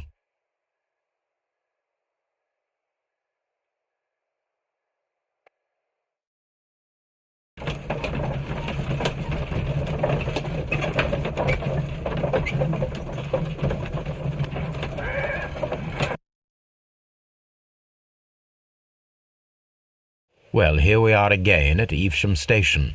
We have a full day ahead. Let us begin our investigation.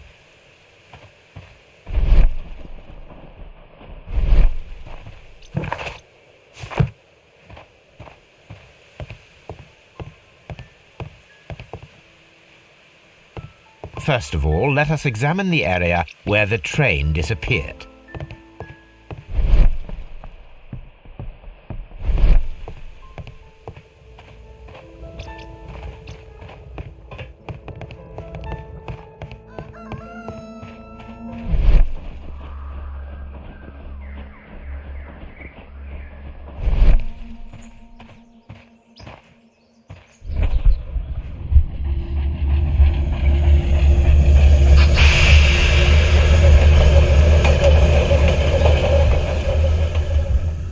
This is the place where we saw the train vanish last night. Railway sleepers, nothing unusual. A discarded item, possibly thrown from the train. There are no tracks or footprints on the ground. The rails have not been touched. There's nothing unusual here. There are no signs to indicate that the train ran off the track. Nor are there any other traces. There is nothing whatsoever. There are no clues. But then, a negative result is also a result. Oh, I see what you're getting at. No clues and you're smiling. Yes, Watson, I do smile on occasion. This mystery appears very promising. This investigation won't be simple. We shall require a map of the region. Perhaps the station master could lend us one. Holmes, how is it even possible for a train to disappear? The whole train just disappeared. It's unbelievable. The whole...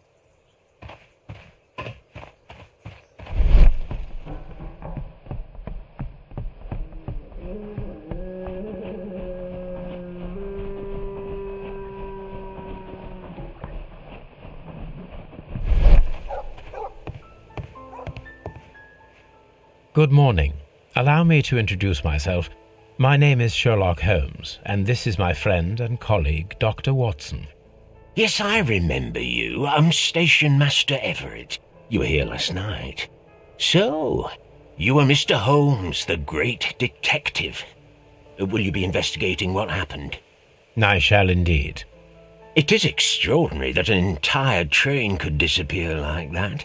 And to think of all the poor people inside it, the passengers, the driver.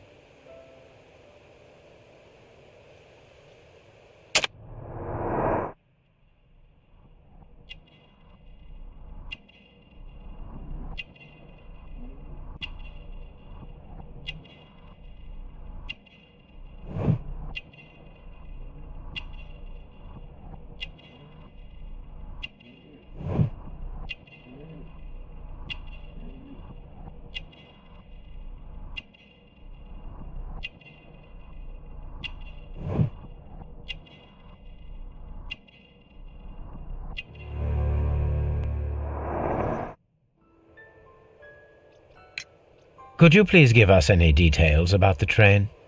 Well, there was nothing so very special about it. At least not that I can recall. My memory's not what it used to be. However, if you need it, you can have the train composition report. It's inside my office. I would be glad to have a detailed map of the local railway district. But of course, please, take the one that's pinned inside the waiting hall. See you later, my good man.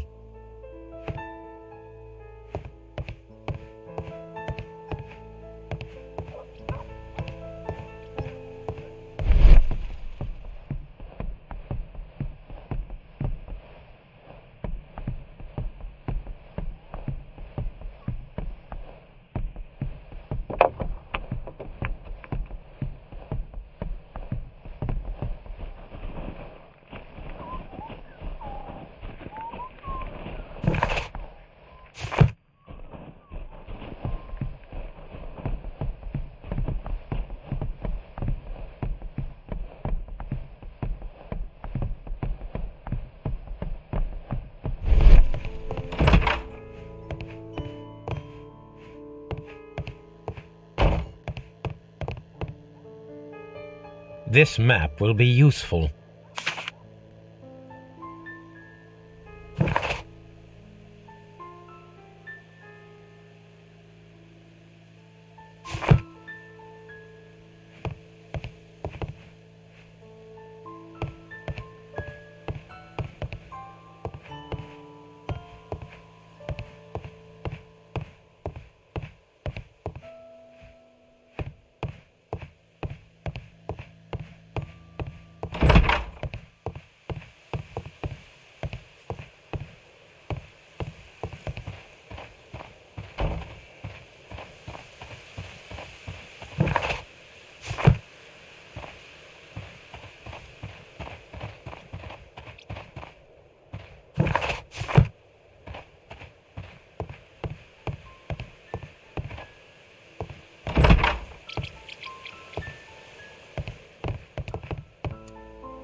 A new telegram. I think we should meet this Mr. Robinson.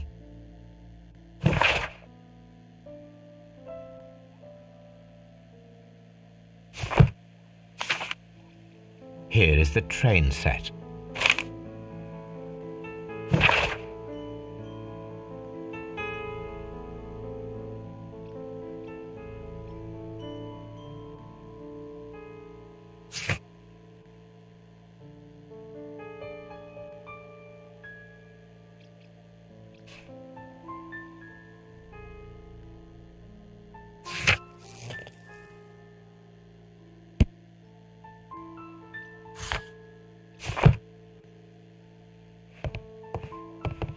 A telegraph.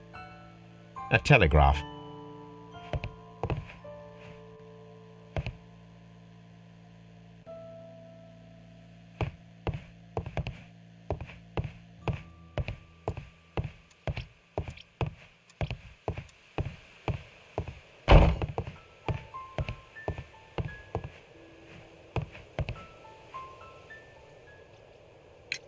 According to the train composition report, there was a special wagon. What does that entail? That's a highly secure car, ordered by a private party. It is generally to carry something of value. Those wagons have iron walls, you know, without any windows, and they're fitted with a complex key lock. That is important information. Do you know what was inside this particular wagon? Certainly not. No, that's private. And it's not my responsibility to allot the wagons to whoever.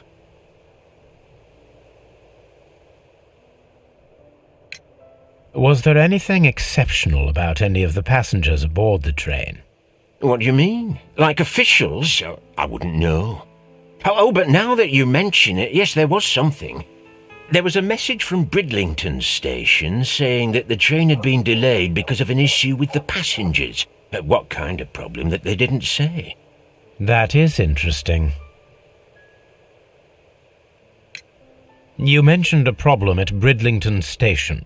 I should like to visit this station. Could you mark it on the local map? Of course. It's a suburban railway station. You might take a cab there. See you later, my good man. Holmes,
This is an absolute scandal. It's always the same with these rail companies. No respect for the customer.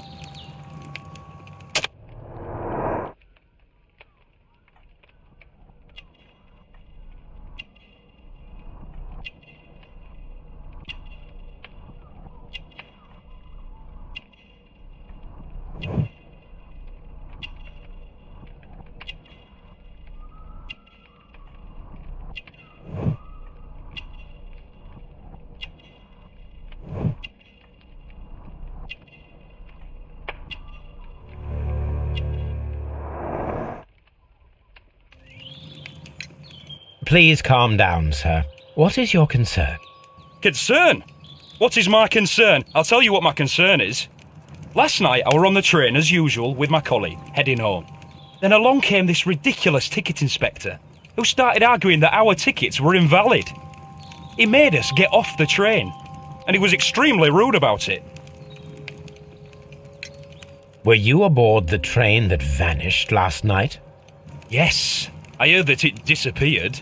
But I don't care because we would have stopped before then anyway. Our tickets were valid and no doubt about it. And then, to top it all, the ticket inspector pushed everyone else out too, except for a bunch of rich. Well, because their type don't need a ticket.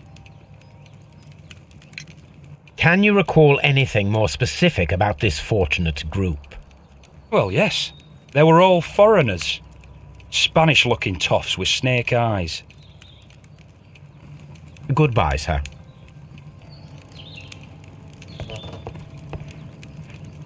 Good day to you, sir. Good day. To whom am I speaking? My name is Sherlock Holmes, and this is... Are you a representative of this damned railway company? Because I have a complaint. We are not from the railway company.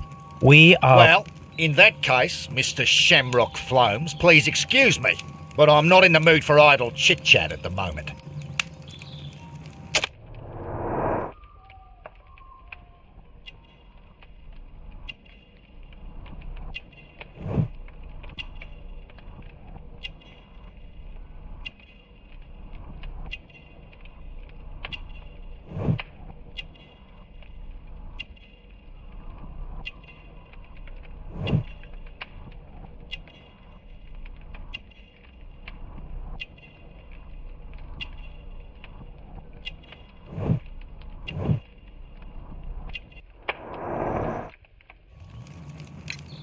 You must be Mr. Robinson, is that correct?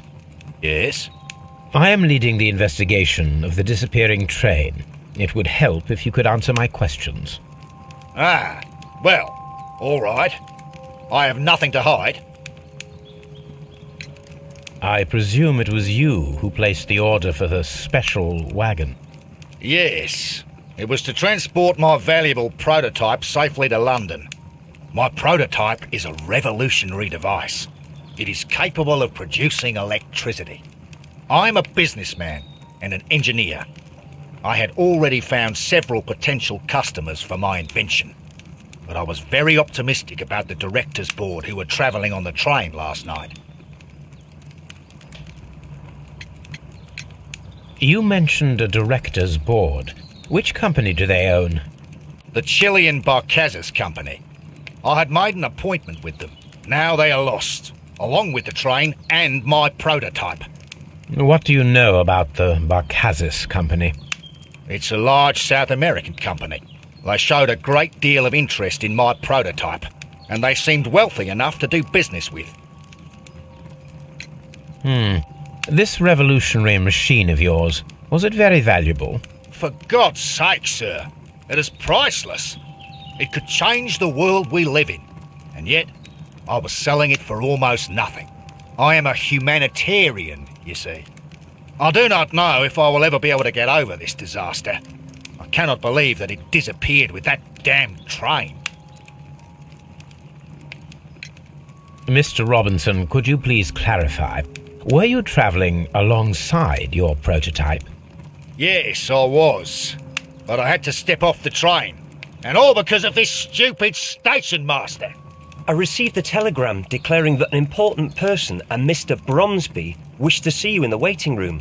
I merely informed you of this. Mr. Bromsby is a wealthy gentleman. His interest in my invention was truly unexpected. So yes, of course, I agreed to see him. Unfortunately, he wasn't there. I thought perhaps he might have been delayed, so I chose to wait a while. But despite my requests, the train left the station without me. Absolutely unacceptable. The timetable is strict. We cannot wait any longer. The regulations require the train to be on time. You are an idiot. You will pay for it. I will sue you. The ticket inspector forced all the passengers from the train except for the directors of the Barcazes Chilean Company.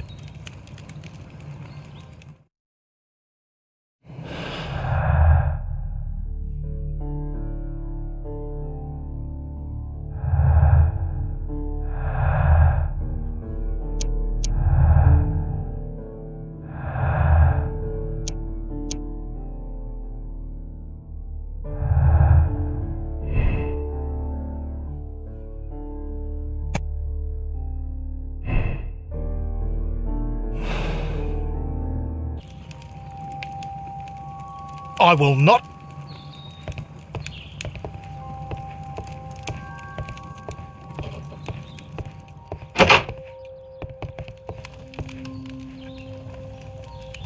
Good day to you, gentlemen. How may I help you? Good day to you, sir. My name is Sherlock Holmes.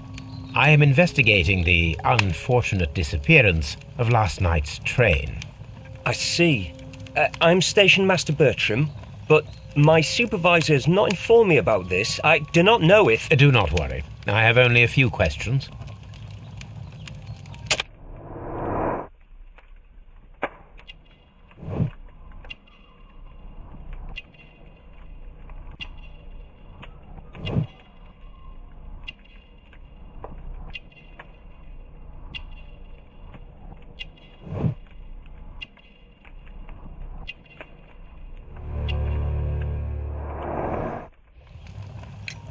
Station Master Everett from Evesham told us that you reported a problem with some passengers last night. Indeed. This train is a regular line for those who work at Nottingham. But yesterday, everyone was asked to get off the train here at my station. I've no idea why, and it delayed the train. But the worst of it is that now I have to deal with two furious passengers who are complaining about the company's service. They stayed here the whole night. But people do not usually pay much attention to the regulations, you see. There are very strict and clear rules. Paragraph 234 of Article 2G-43 states that in the event of a complaint, you must... Yes, thank you. I understand. Apart from the passengers disembarking, did you notice anything else that was unusual last night? I did, and I mentioned it in my report to our higher management on the matter. What was it? Sorry, but I can't tell you. The station master's reports are confidential. Confidential, you say? How long have you been working here? I've worked here long enough to be quite capable of managing a railway station.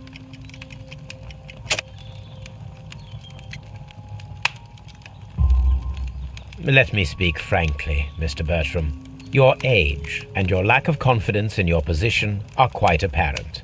You cannot deny that you have only recently completed your studies. I was at the top of my class. Listen here, young man. I am aware that you wish to protect yourself behind all these regulations, but I represent the law. And you are obstructing the investigation of an important case. I would suggest that you cooperate with Mr. Holmes. Think of your career. Ah, that is... Well, I'll tell you everything. First of all, I scolded the ticket inspector, for it was he who asked the passengers to leave the train. It was not his right to do so. He was very rude. And then, later on, I received a most peculiar telegram from my colleague at Chesterfield Station, the next stop along the line. What did the telegram say? Well, that was the peculiar thing. It was almost unreadable. It was full of errors and awfully vague. It was hard to understand if the train had correctly passed that station or not. You can read it for yourself. We ought to visit Chesterfield Station. We need to confirm if the station master saw the train or not.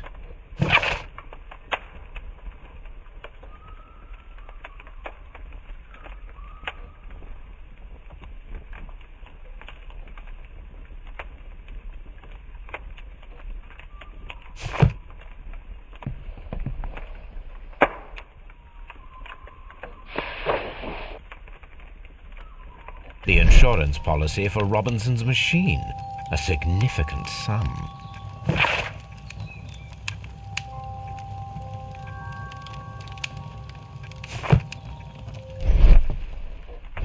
A telegraph.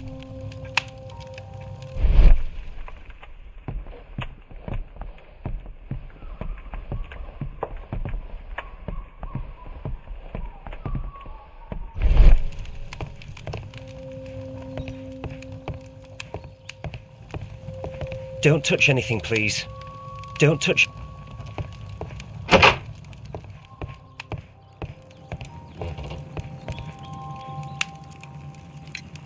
According to this document, you have insurance for your prototype. Oh, thank God. Where did you find it? Near the telegraph station. I must have lost it when I tried to send a message, which I was prevented from doing. I apologise for that, but regulations state that public access to the telegraph is strictly prohibited. Upon my word, you keep on digging that hole of yours. You have no idea who I am. I see that you kept your grip sack with you. Why don't you leave it in the luggage room? I've had other things to think about. I lost my prototype, and this idiot station master just stands here doing nothing to help. Oh, but... Well, that won't do at all. Station master, I believe that the regulations state that any passenger luggage should be taken to the luggage room. I'll do it right away, sir.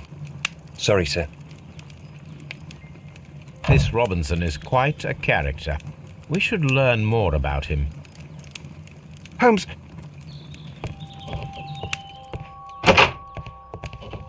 Don't...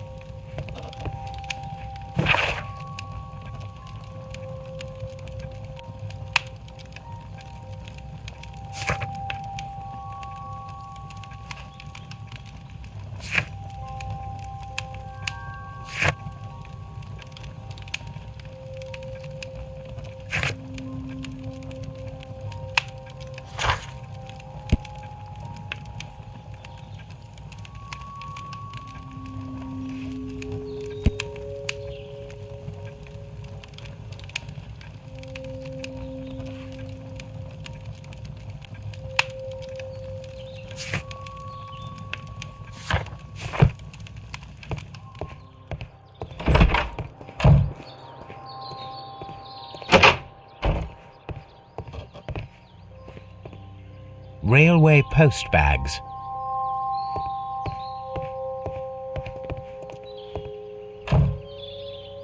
This grip sack belongs to Mr. Robinson. I think we should open it, Holmes. This is what they call force majeure. I'll keep watch. Of course.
Look, Watson, a bundle of contracts.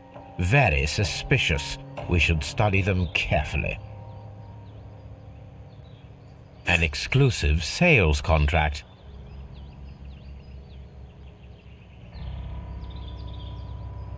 Mr. Robinson is the seller.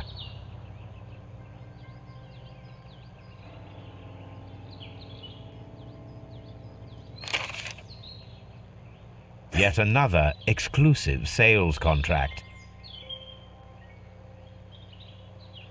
Mr. Robinson is the seller.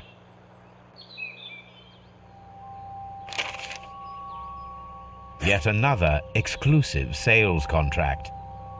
Mr. Robinson is the seller.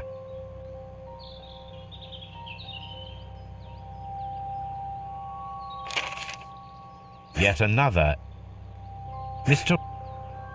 Well, it is very clear that this Mr. Robinson received prepayments from various people for his machine.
This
I will not move.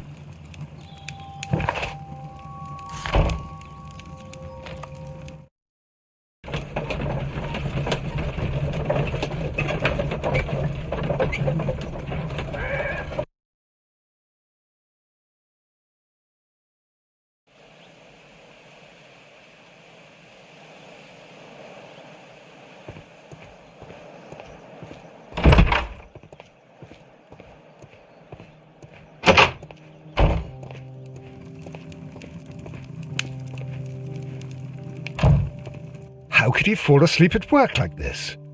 Excuse me, sir. Wake up. Ah, his breath.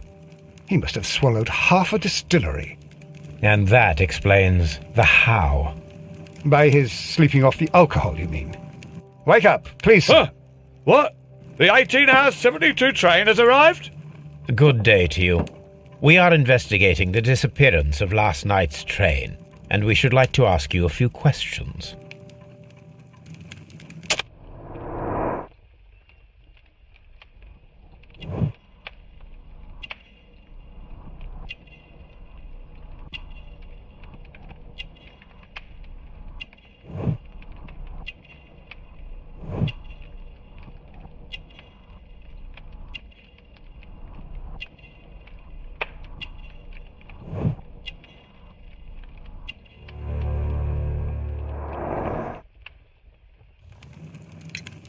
Were there any passengers who got off that particular train at your station last night?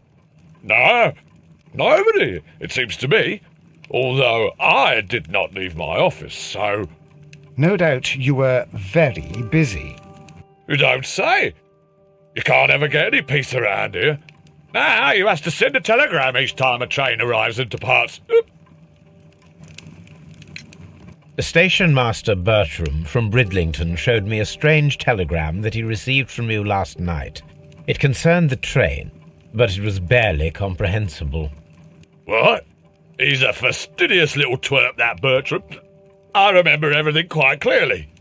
It was late, and I was tired, but I did my work. So what? There's no need to be so petty.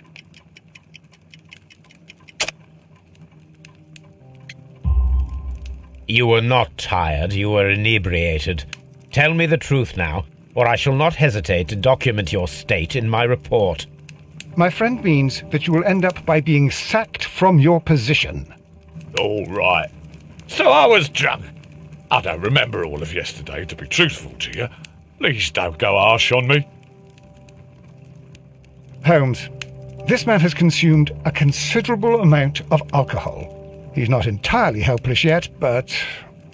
It will not be long before he is. Obviously, his testimony cannot be trusted.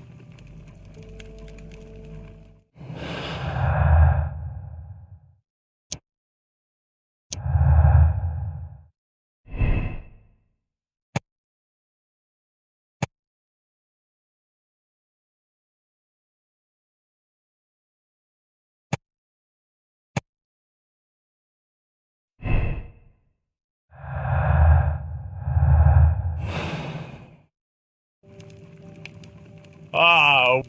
Ah.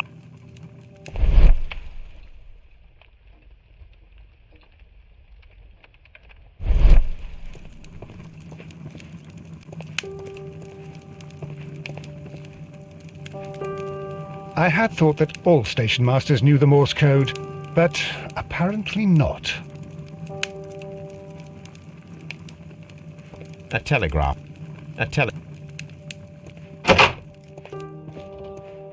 A fishing advertisement. I'm always... This...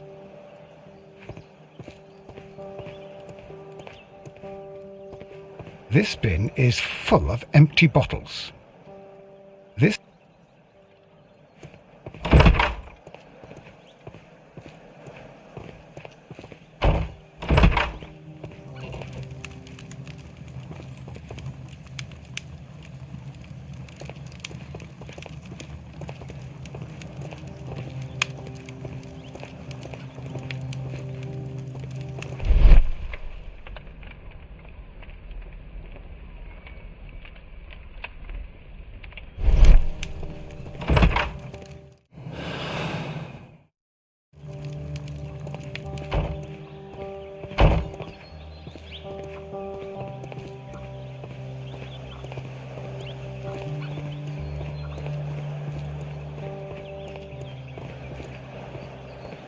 Locked.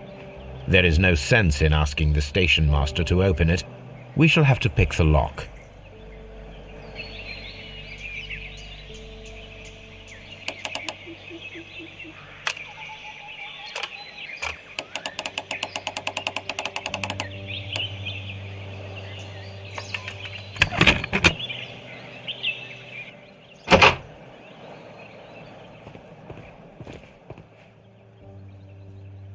These tools were used quite recently. They are still muddy. We should ask about them. Railway post bags.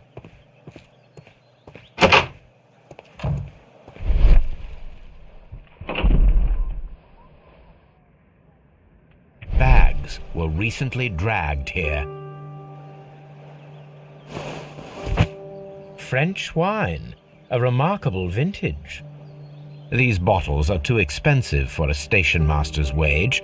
They were likely taken from the parcels. Shameful. This...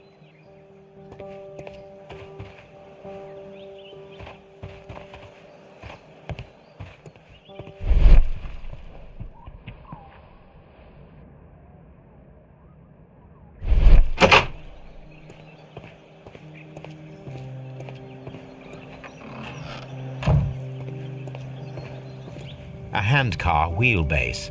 Interesting. It appears that elements of the same construction were scattered everywhere.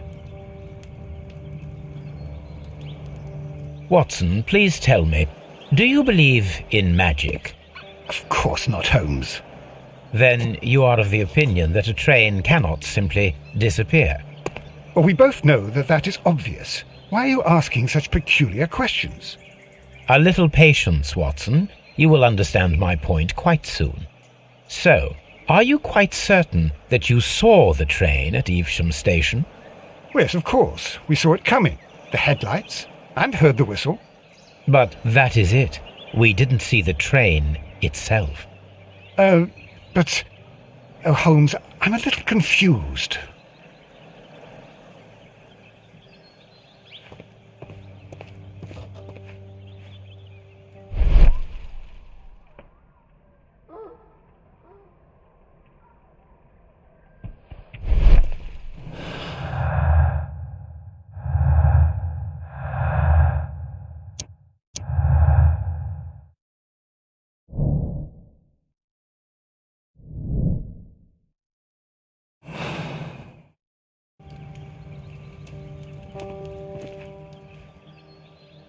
I should use the appropriate object here.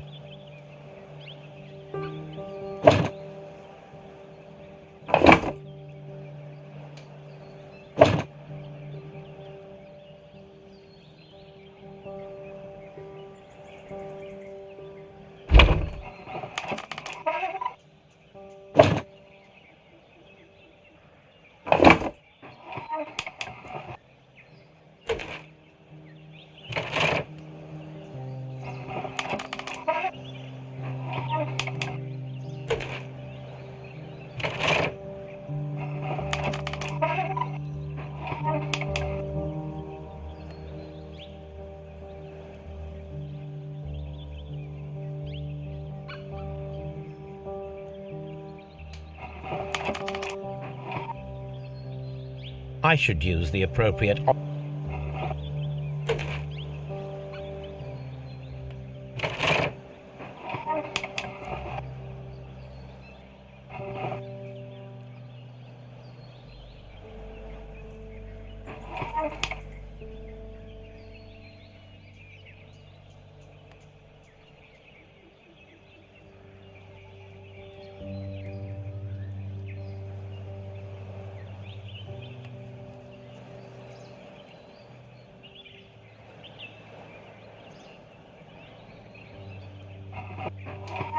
I should use.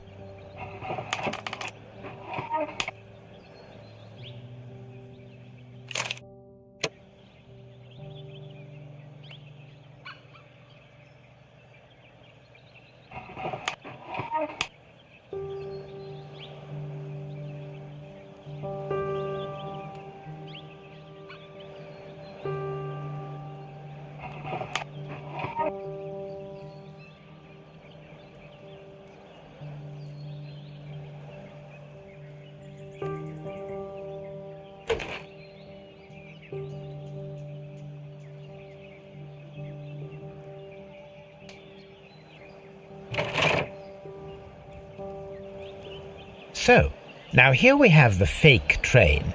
that we saw approaching Evesham Station last night. Doesn't look much like a train to me. Be patient, Watson. I haven't finished yet.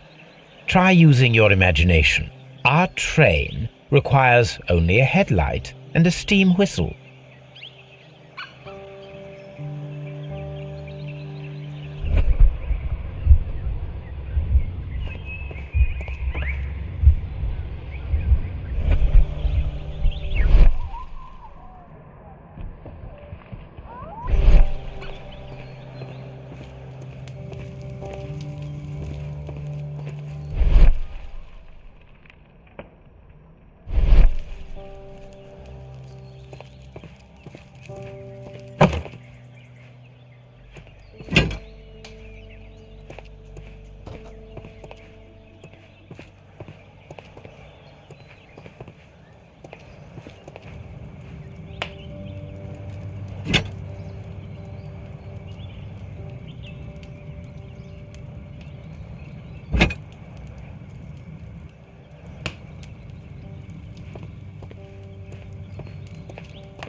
The long pole is now attached. It will... The steam whistle is now connected. Holmes... It is The headlight is attached. The fire extinguisher. Now let us... First of all, let us pump the pressure inside. The steam whistle is ready to be used.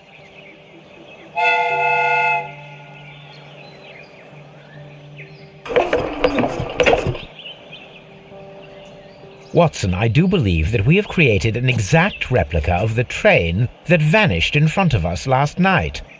The criminal mind can be most inventive. I am somewhat in awe.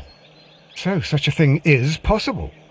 If someone went to all the trouble of creating this fake train, then it was surely with the intention of stealing the real one. Ah, Watson, you should not jump to conclusions. In fact, this does not tell us very much at all, except that the train did not evaporate into thin air. Although you half suspected it. At any rate, we now need to find where the real train might be hidden. I suggest we use my archives to find a more detailed map of our surroundings. Well, I hope that justifies our having to load your massive archive suitcase onto the cab. It made us extremely unpopular with our driver.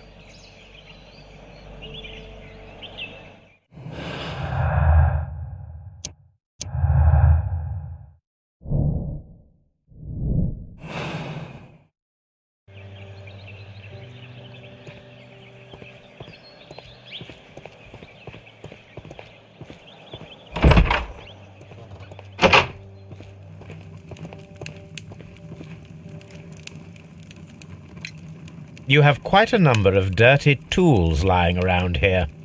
Ah, yes. Well, thank you for reminding me. I should clean them. Although, it might be easier to put them outside. Seems it might start raining soon. I meant, what were they used for? Some workers come here and borrowed them from me. They wanted to lift the edge of the railway to one of the stations on the line, so that the water wouldn't come in too close. Who were these workers? Well, they didn't seem to be from the company, but they was fine lads. They invited me to share a drink, and whatever it was, it had a kick to it. They wasn't English. No, I don't believe so. But see, they knew just what a man needed to brighten up his dull evening.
This suitcase contains...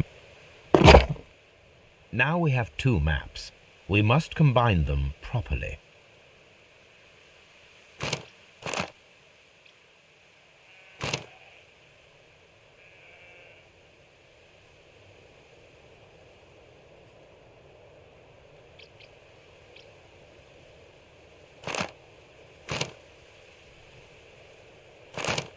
Here it is.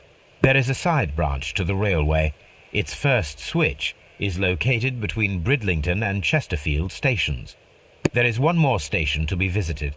It is located between Chesterfield and Evesham, and there should be a side railway to the nearby quarry. There is a small section of a railway at the end of Evesham station.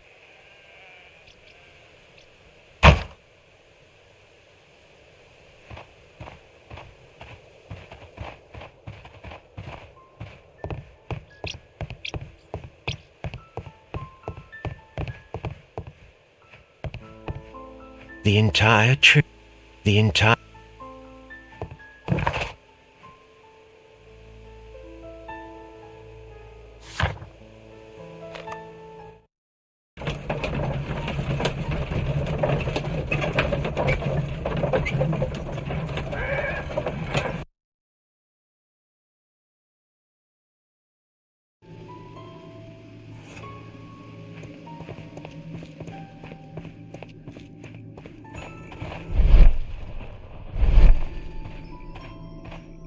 Holmes, look.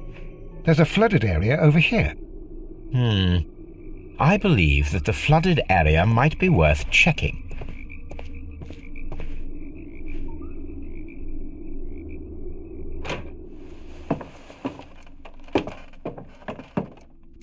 A funny character. He looks anxious. And...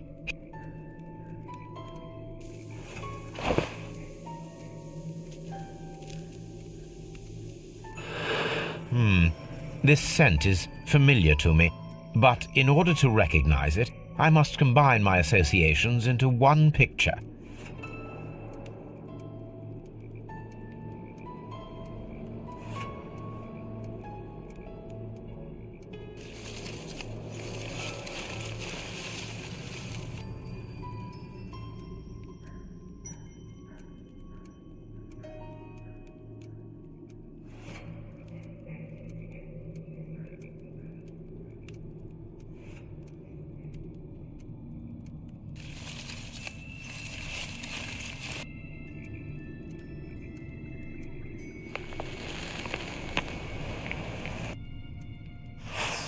A greenish-brown cigar with a strong aroma, a hint of peppermint.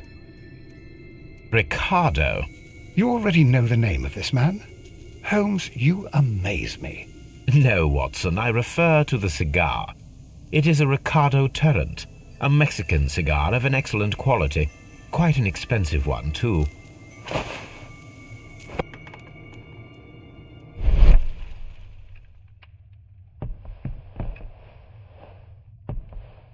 This ashtray is full of ash and cigar stubs.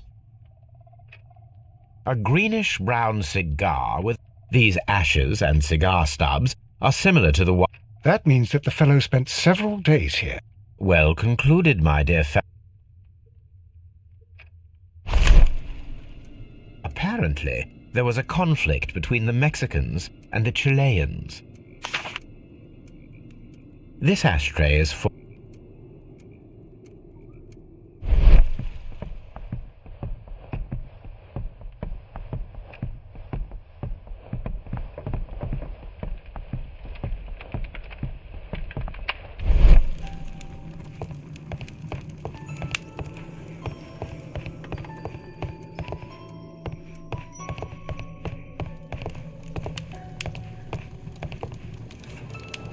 Newspaper articles on horse racing, hurdle, steeplechase and flat racing. He is a true enthusiast, Holmes.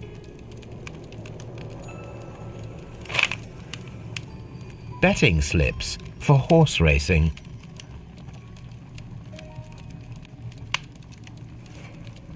The sums are quite impressive. It can be an expensive vice. This man had probably used all his savings.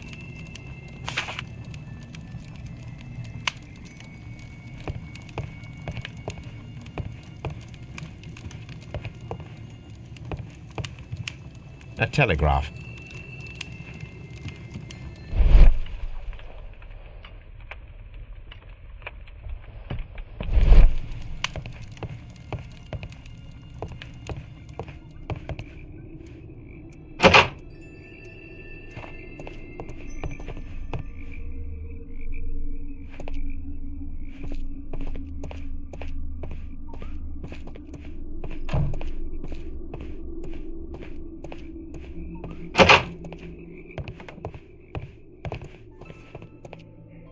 Railway post bags.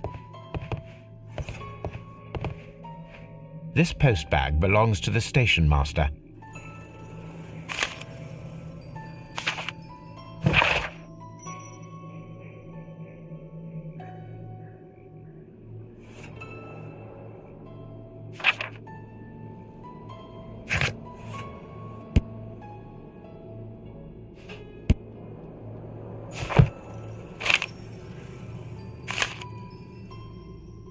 The station master appears to have found himself in some financial trouble.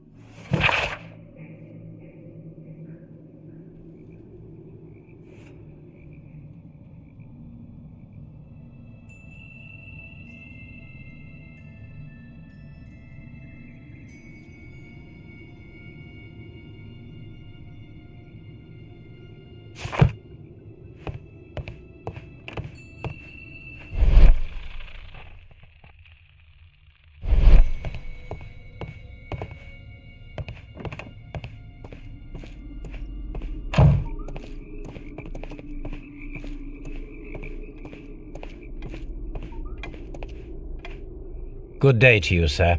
My name is Sherlock Holmes, and this is Dr. John Watson. We are investigating the case of the vanished train. Is that so? Well, good day, gentlemen. I'm Mr. Duff, the station master of this station. I'll be happy to help you in any way I can, but there's not much that I can tell you about last night.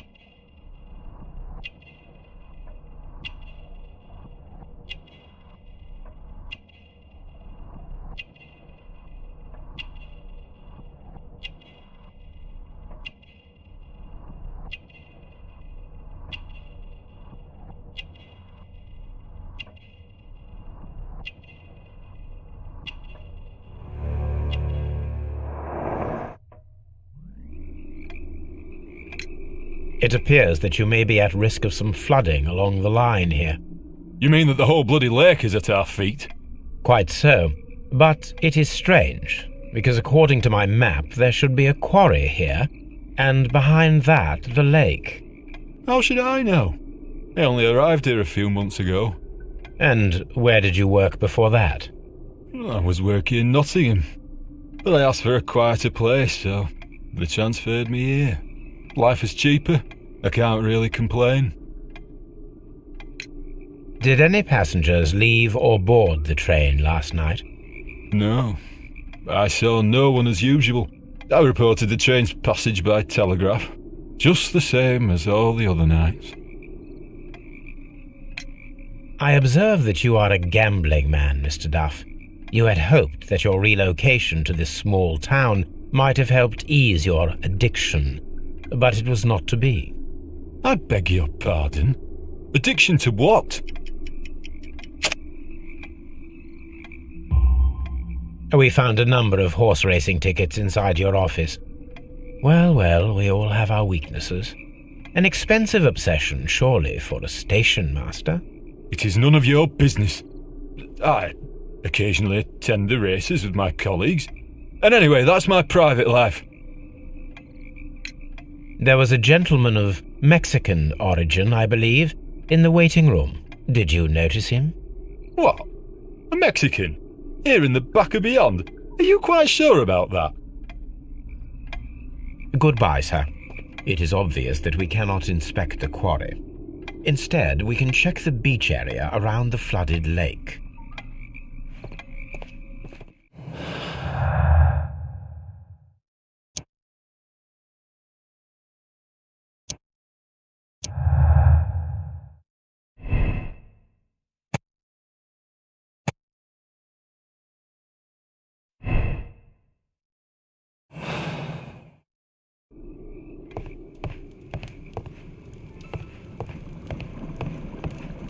Watson, would you like some tea?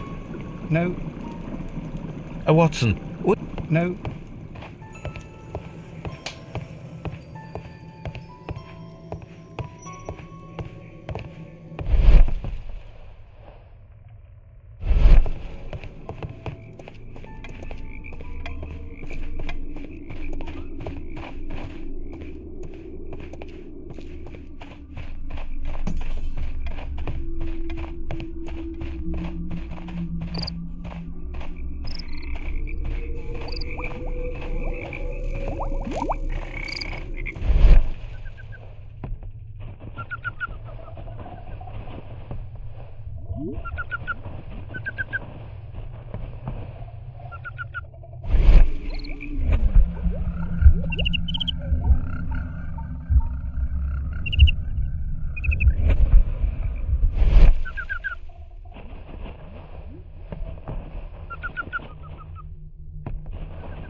The switch is rusted, but it still works.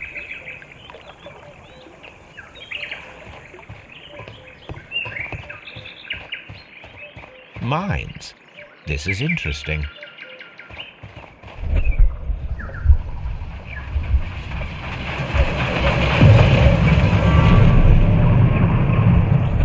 It would be quite possible for someone to redirect the train towards the mines.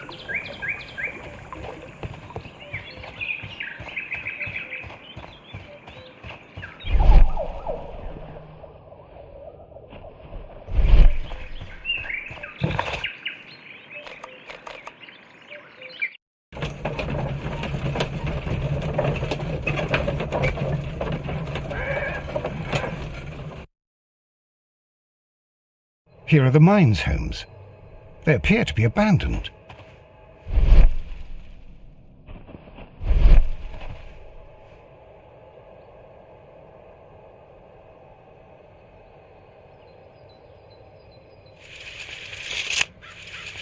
Nothing interesting here.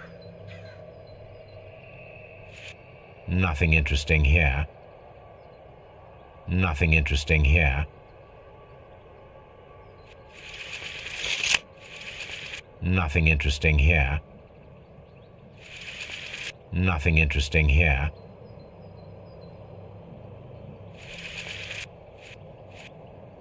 The distance between the tracks is about 4 feet 8 inches. A lightly loaded vehicle came this way. There is a wooden beam lying on the rails. A small vehicle with wooden beams went down this way.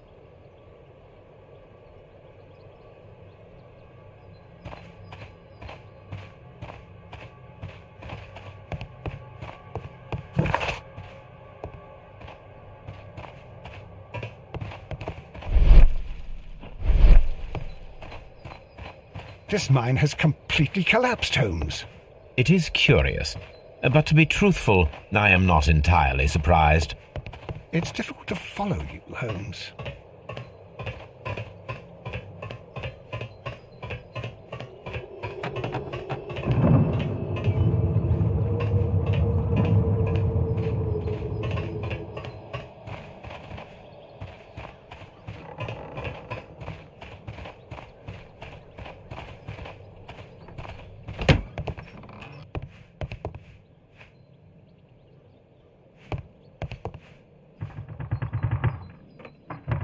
This box must be the safe.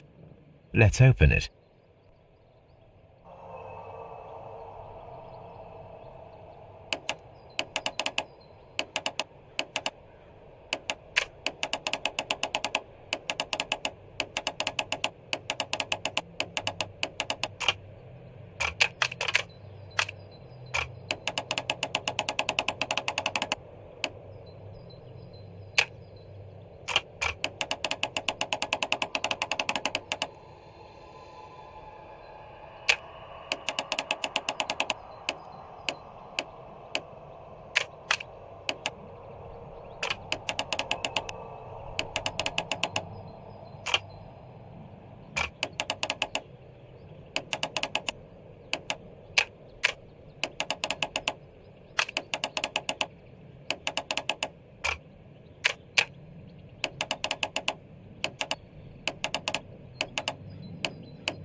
The Mexican company Caracao and the Chilean Barcazas both want to buy the mines. I need more information. Perhaps Mycroft could help.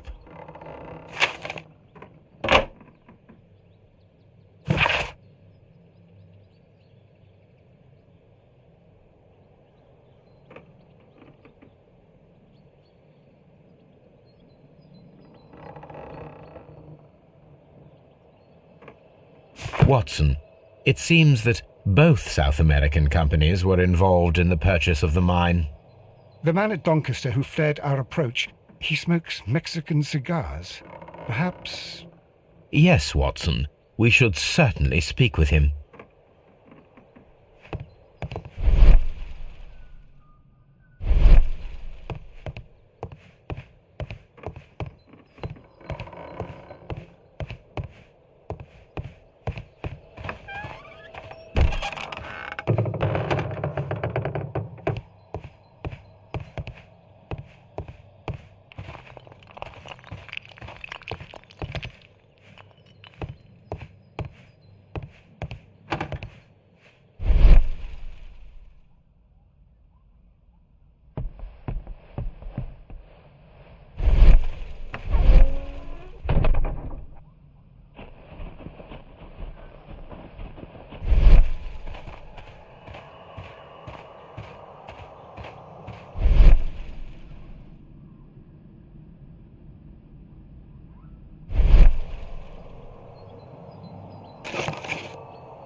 This is an unusual kind of paper, stiff and dry.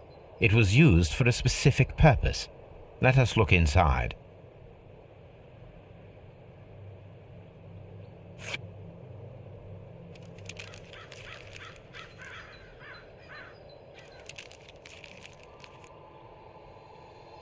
Sawdust. I am almost certain it is a... Watson, could you assist, please? Do you have your pistol? Good. Fire at this package.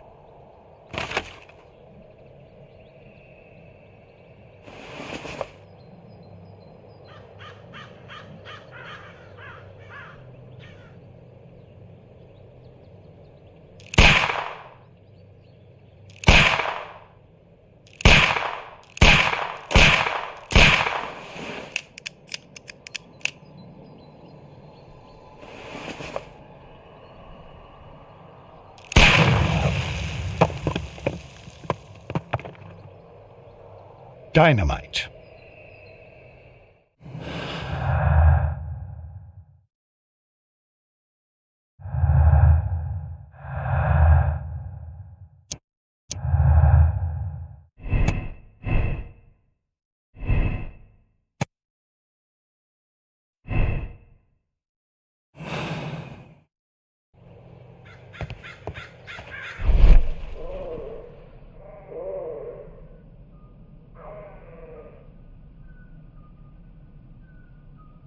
someone removed these screws, most probably to take down the rails. A few feet of the rails have been dismantled.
Here we are at the beach that is located near the quarry and Doncaster station. It doesn't look like a very good place to rest. These traces were made by a carriage. Look. The vehicle pressed this stone into the ground. It would have been quite heavy.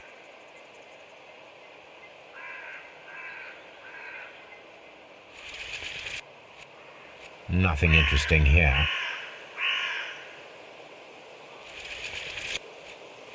Nothing interesting here. Nothing interesting here. Nothing interesting here.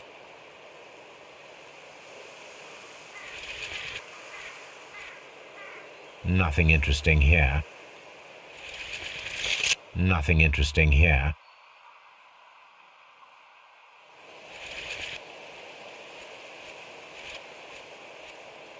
Nothing interesting here. Nothing interesting here. These traces were made by a carriage. Look.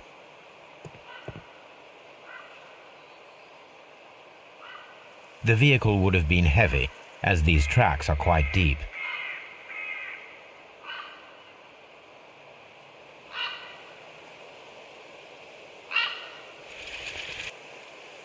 The distance between the tracks is about 6 feet 7 inches.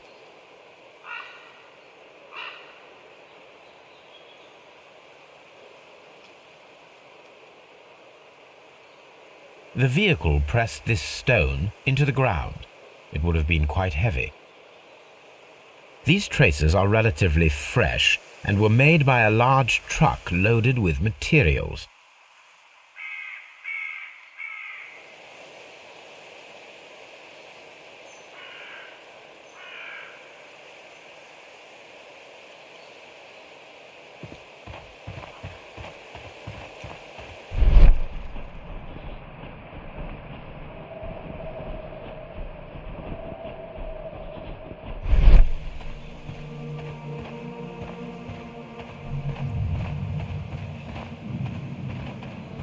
An abandoned gypsy caravan. This place was abandoned fairly recently.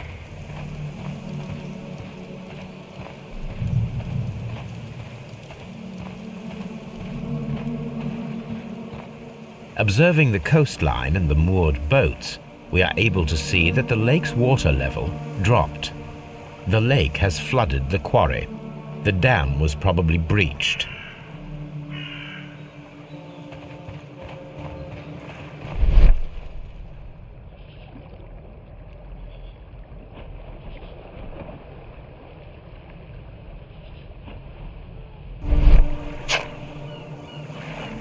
A label with the name Las Zarpas.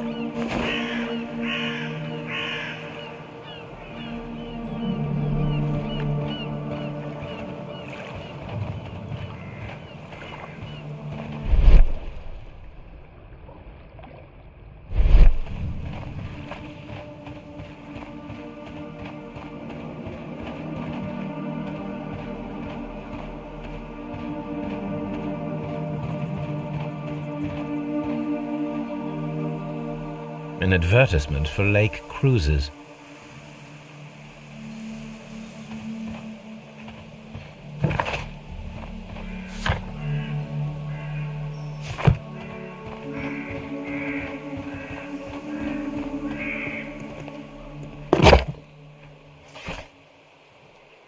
My search should be focused upon the name Las Zarpas.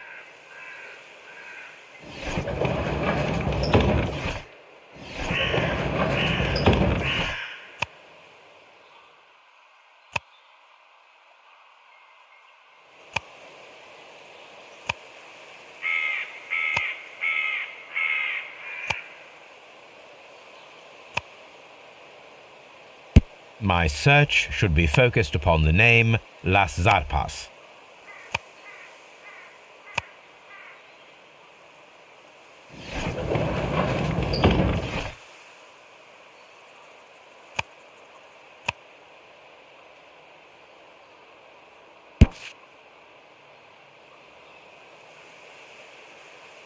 Here it is.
Please, sir, we would ask you not to leave. We have some questions. Are you the police? No, we are employed by the railway company. We are collecting witness statements about the train that disappeared last night. Lo siento, I'm in a hurry. Really? It seemed that you were waiting here for someone. Could you tell us if you were at the station last night? No, I just arrived from South America. A formidable journey, no doubt. Which country are you from? De Chile.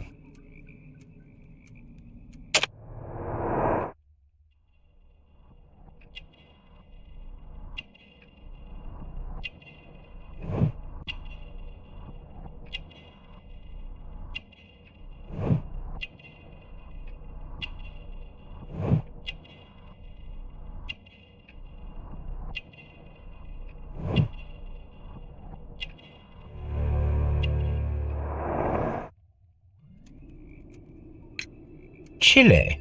But you are Mexican. No, you are wrong. Why would you think I'm Mexican?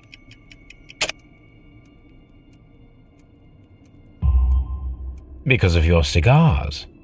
Sí, cigarrillos. So what? Those cigars are the Ricardo brand, from Mexico. It is quite impossible to find them anywhere but there. Pero not your business. I don't suppose that you are on vacation. What business brought you here? I was to meet my fellow compañeros, who were due to arrive yesterday. They were on that damn train.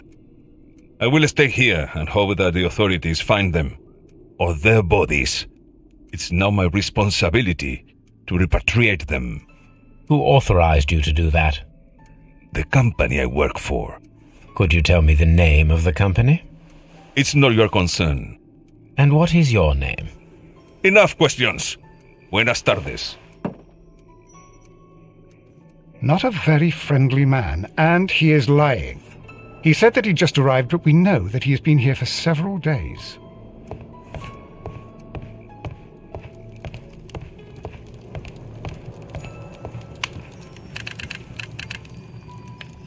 I asked Mycroft to find out some information on the WEA Coal Company. Here is his reply, and it is an interesting one.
Holmes, I don't understand.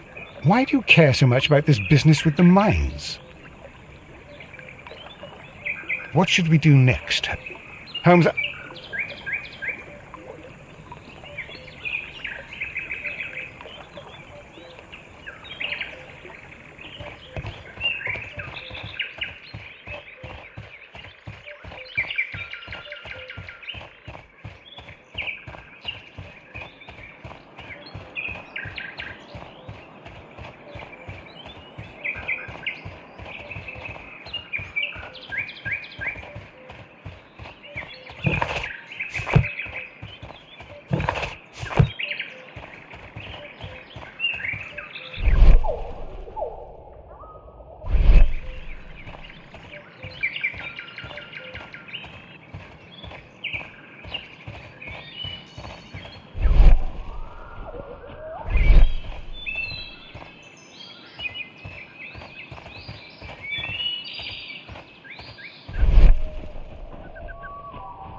the entire train.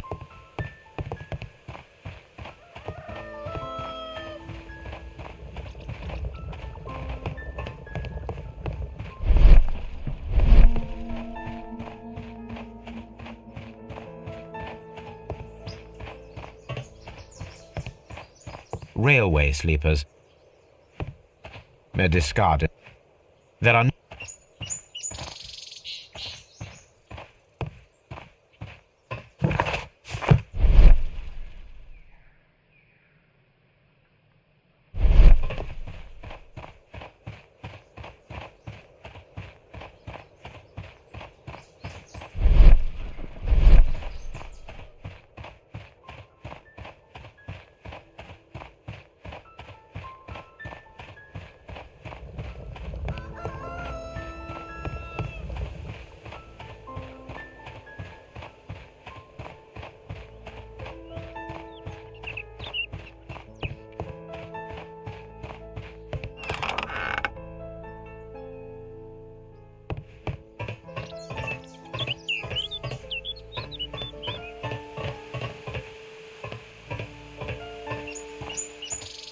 There was a building here not so long ago. But I don't understand, Holmes. Why would anyone destroy the shed in such a manner? It was disassembled in great haste. It is most odd.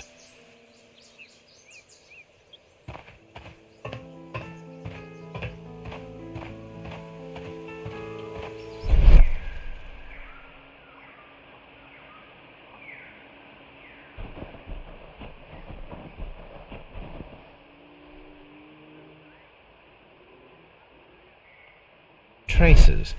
Let's take a closer look.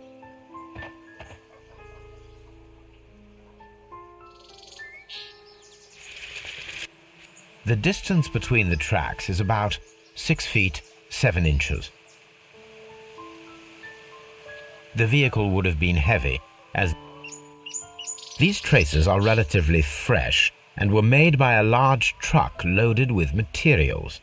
The traces found at the disassembled shed near Evesham and at the lake were from the same vehicle.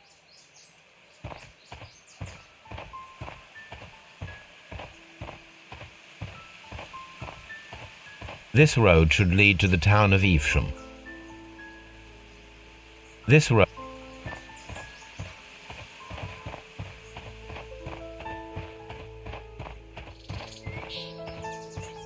What should we do?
You'll find.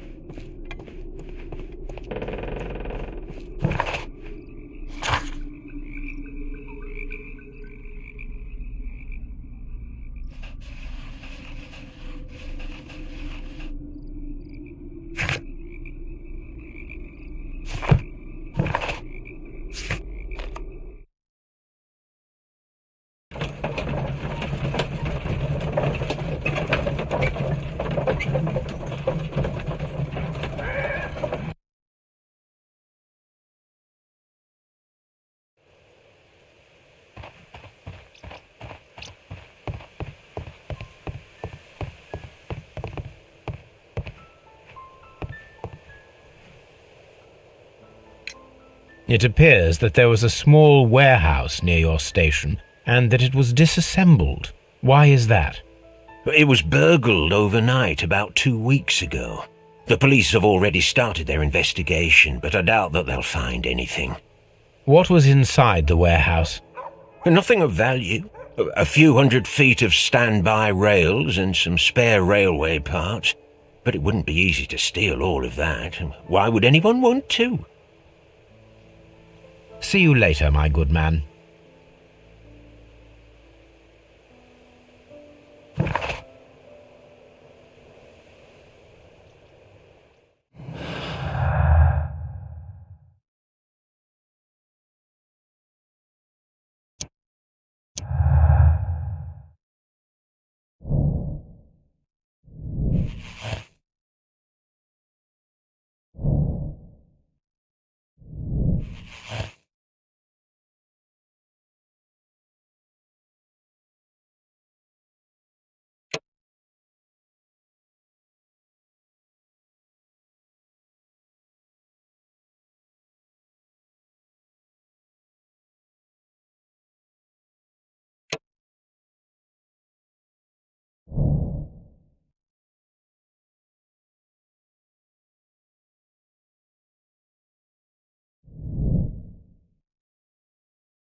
This is an administrative panel. See what it says.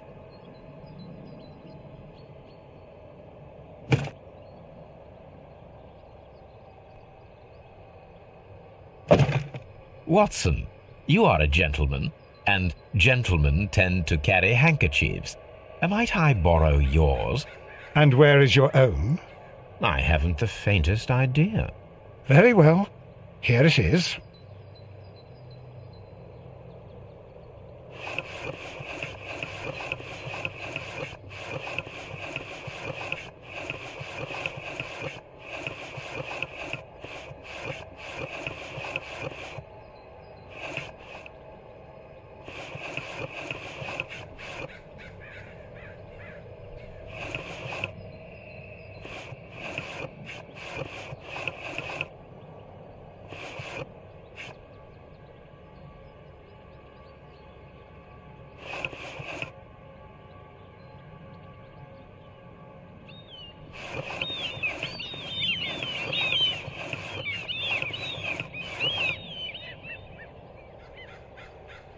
WEA coal. These mines belong to them.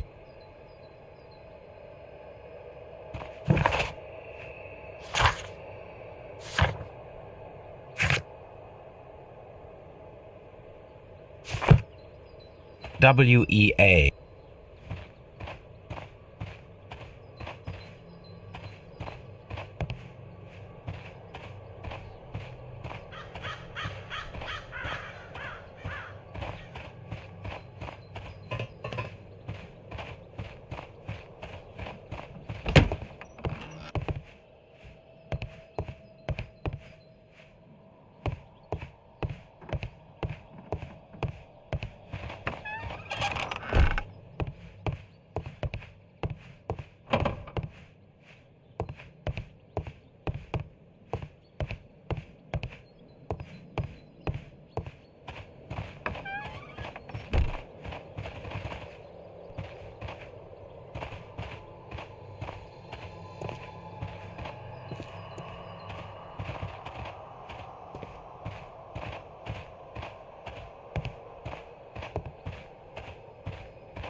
This railway branch should lead to the quarry.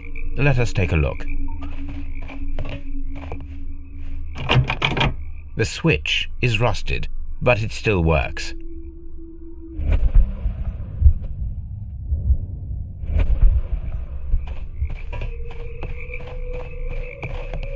The rail is rusted and looks old, but the railway is still usable. The rail is...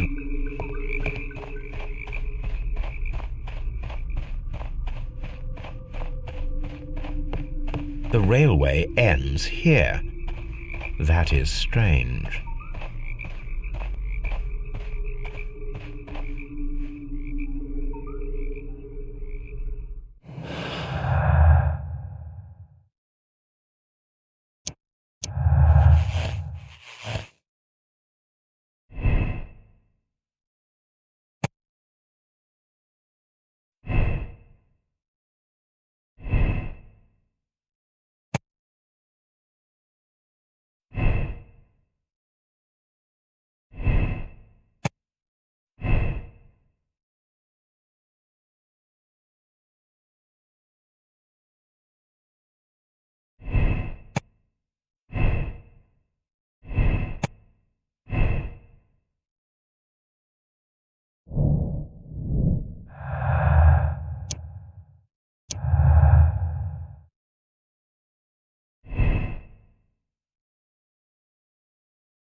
Then the case is solved, Holmes. What do you intend to do? Well, I shall require assistance for the arrests. There were accomplices. Ah, but I know that look. You have your own ideas. What are they, Holmes? On the one hand, we have the local constabulary and advice from our friend Lestrade. The problem we have there is that the authorities seem to be incapable of acting quietly. They rely on brute force. It could result in an international scandal. Our other option is Brother Mycroft and his tedious political games. He will locate the guilty parties without any trouble, but it will be a long and drawn-out process, and possibly with some compromise that will be to Mycroft's benefit. But I think I'd prefer to give Mycroft a chance. We should overlook our personal differences on this occasion.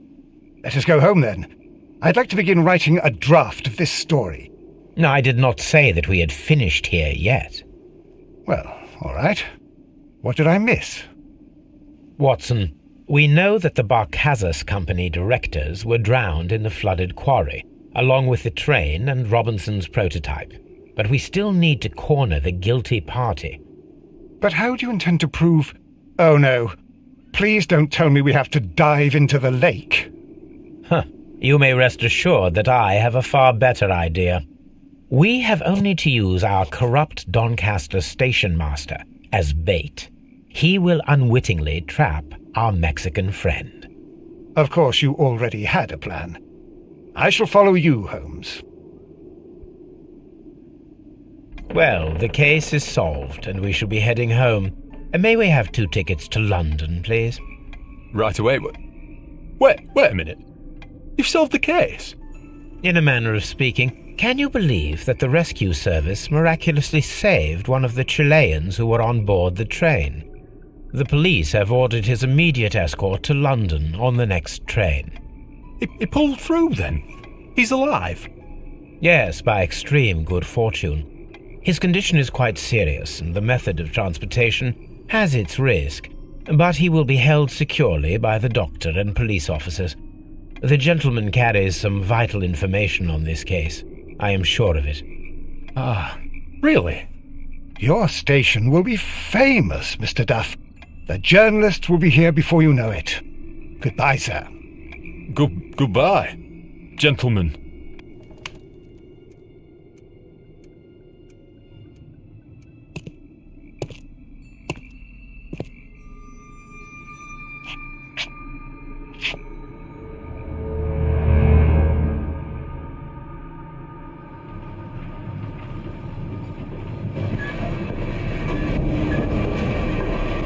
Gentlemen, you are under arrest.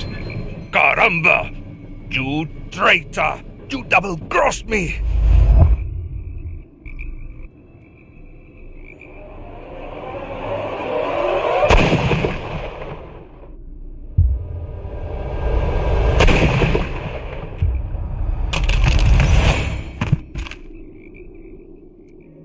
How dreadful. 2 dead bodies. What a terrible ending to such a great case. There, my dear fellow. It is all right. You did your best.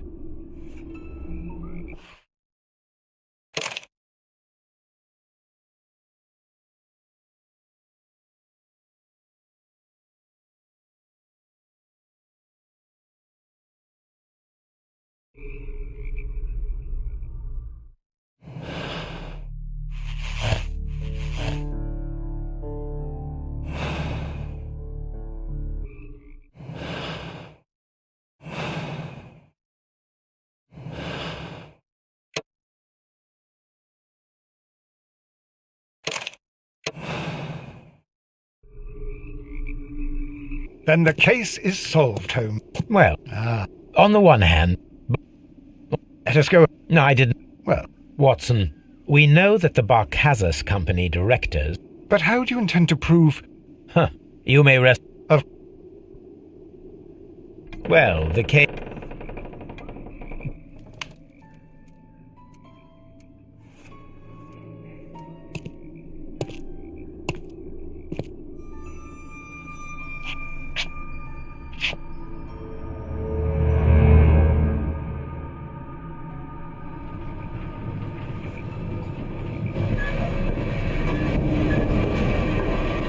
Gentlemen, you are under arrest. Caramba! You traitor! You double-crossed me!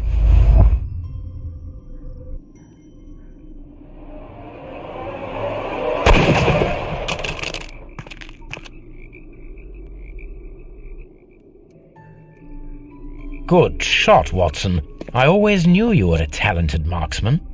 I didn't want another life lost in this case, Holmes. Oh my God!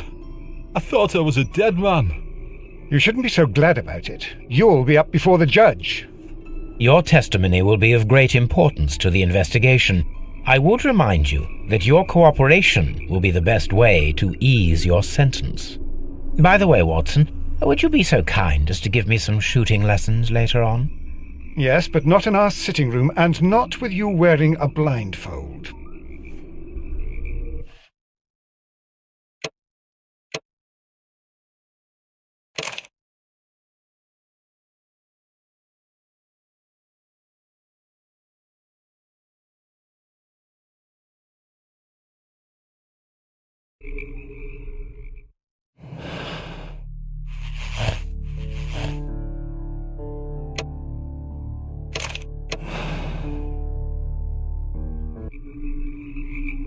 Then...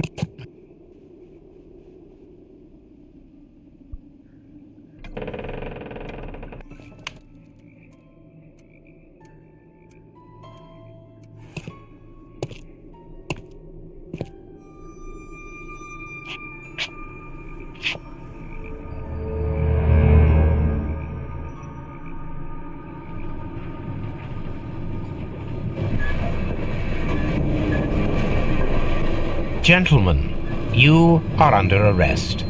Caramba! You traitor! You double-crossed me!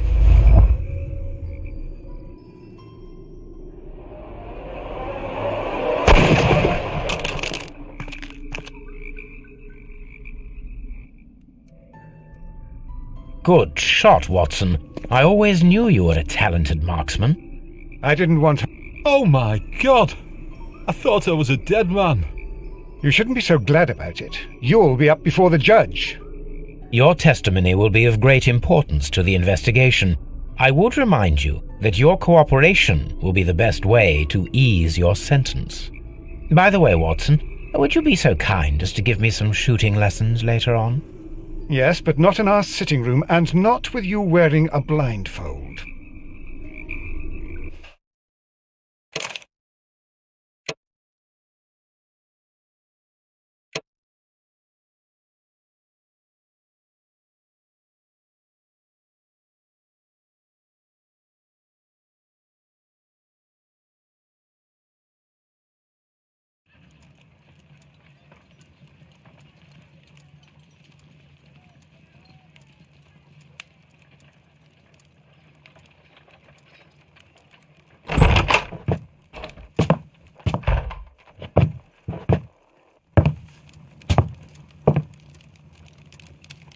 Holmes, what happened? I feel deathly. And you look it. Let me examine you. Please don't tell me that you've returned to your old habits. The pupil is dilated.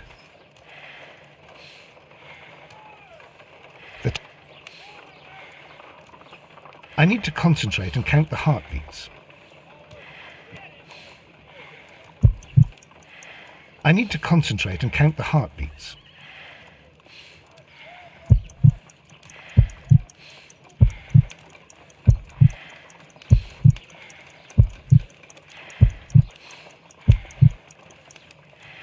A weak pulse, around 50 beats per minute. But you're dying, Holmes. Your pulse rate is dropping. We need to get you to the hospital immediately. The antidote. Give it to me. The antidote? You mean that you're poisoned? Now. Please. Here, drink it all. Don't tell me that you did this to yourself. Hemlock and datura. I was compelled to. Holmes, imagine if I'd not returned home when I did. What might have happened? I knew that you would. Mr. Holmes, Inspector Lestrade is here to see you. Mr. Holmes is unable to see anyone at the moment. He is unwell. A good day, Inspector. Ah, Mr. Holmes. I'm glad to find you here. I need your help. This is a strange one. We have brought in 2 young bankers from the city, sons of lords, members of the Chamber, and so on and so forth. They were found stranded in a rowing boat that was drifting on the Thames. A romantic escapade with an unhappy ending, Lestrade. What? Well, yes, they were both in the bath, but... what? As I said.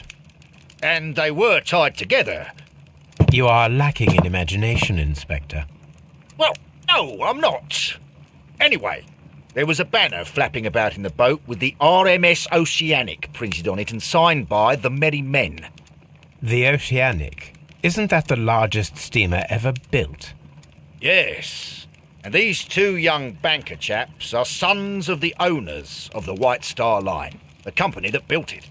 There are rumours of corruption. I'm not interested in politics, Lestrade. I'll keep it then. Here's another one that's a bit more complex and maybe to your liking. It's a murder, but we're unable to find any weapon. We haven't touched anything. It's at the Roman Baths in Strand Lane. A murder, a vanishing weapon, the Roman Baths. That's for us. Watson, fetch your hat.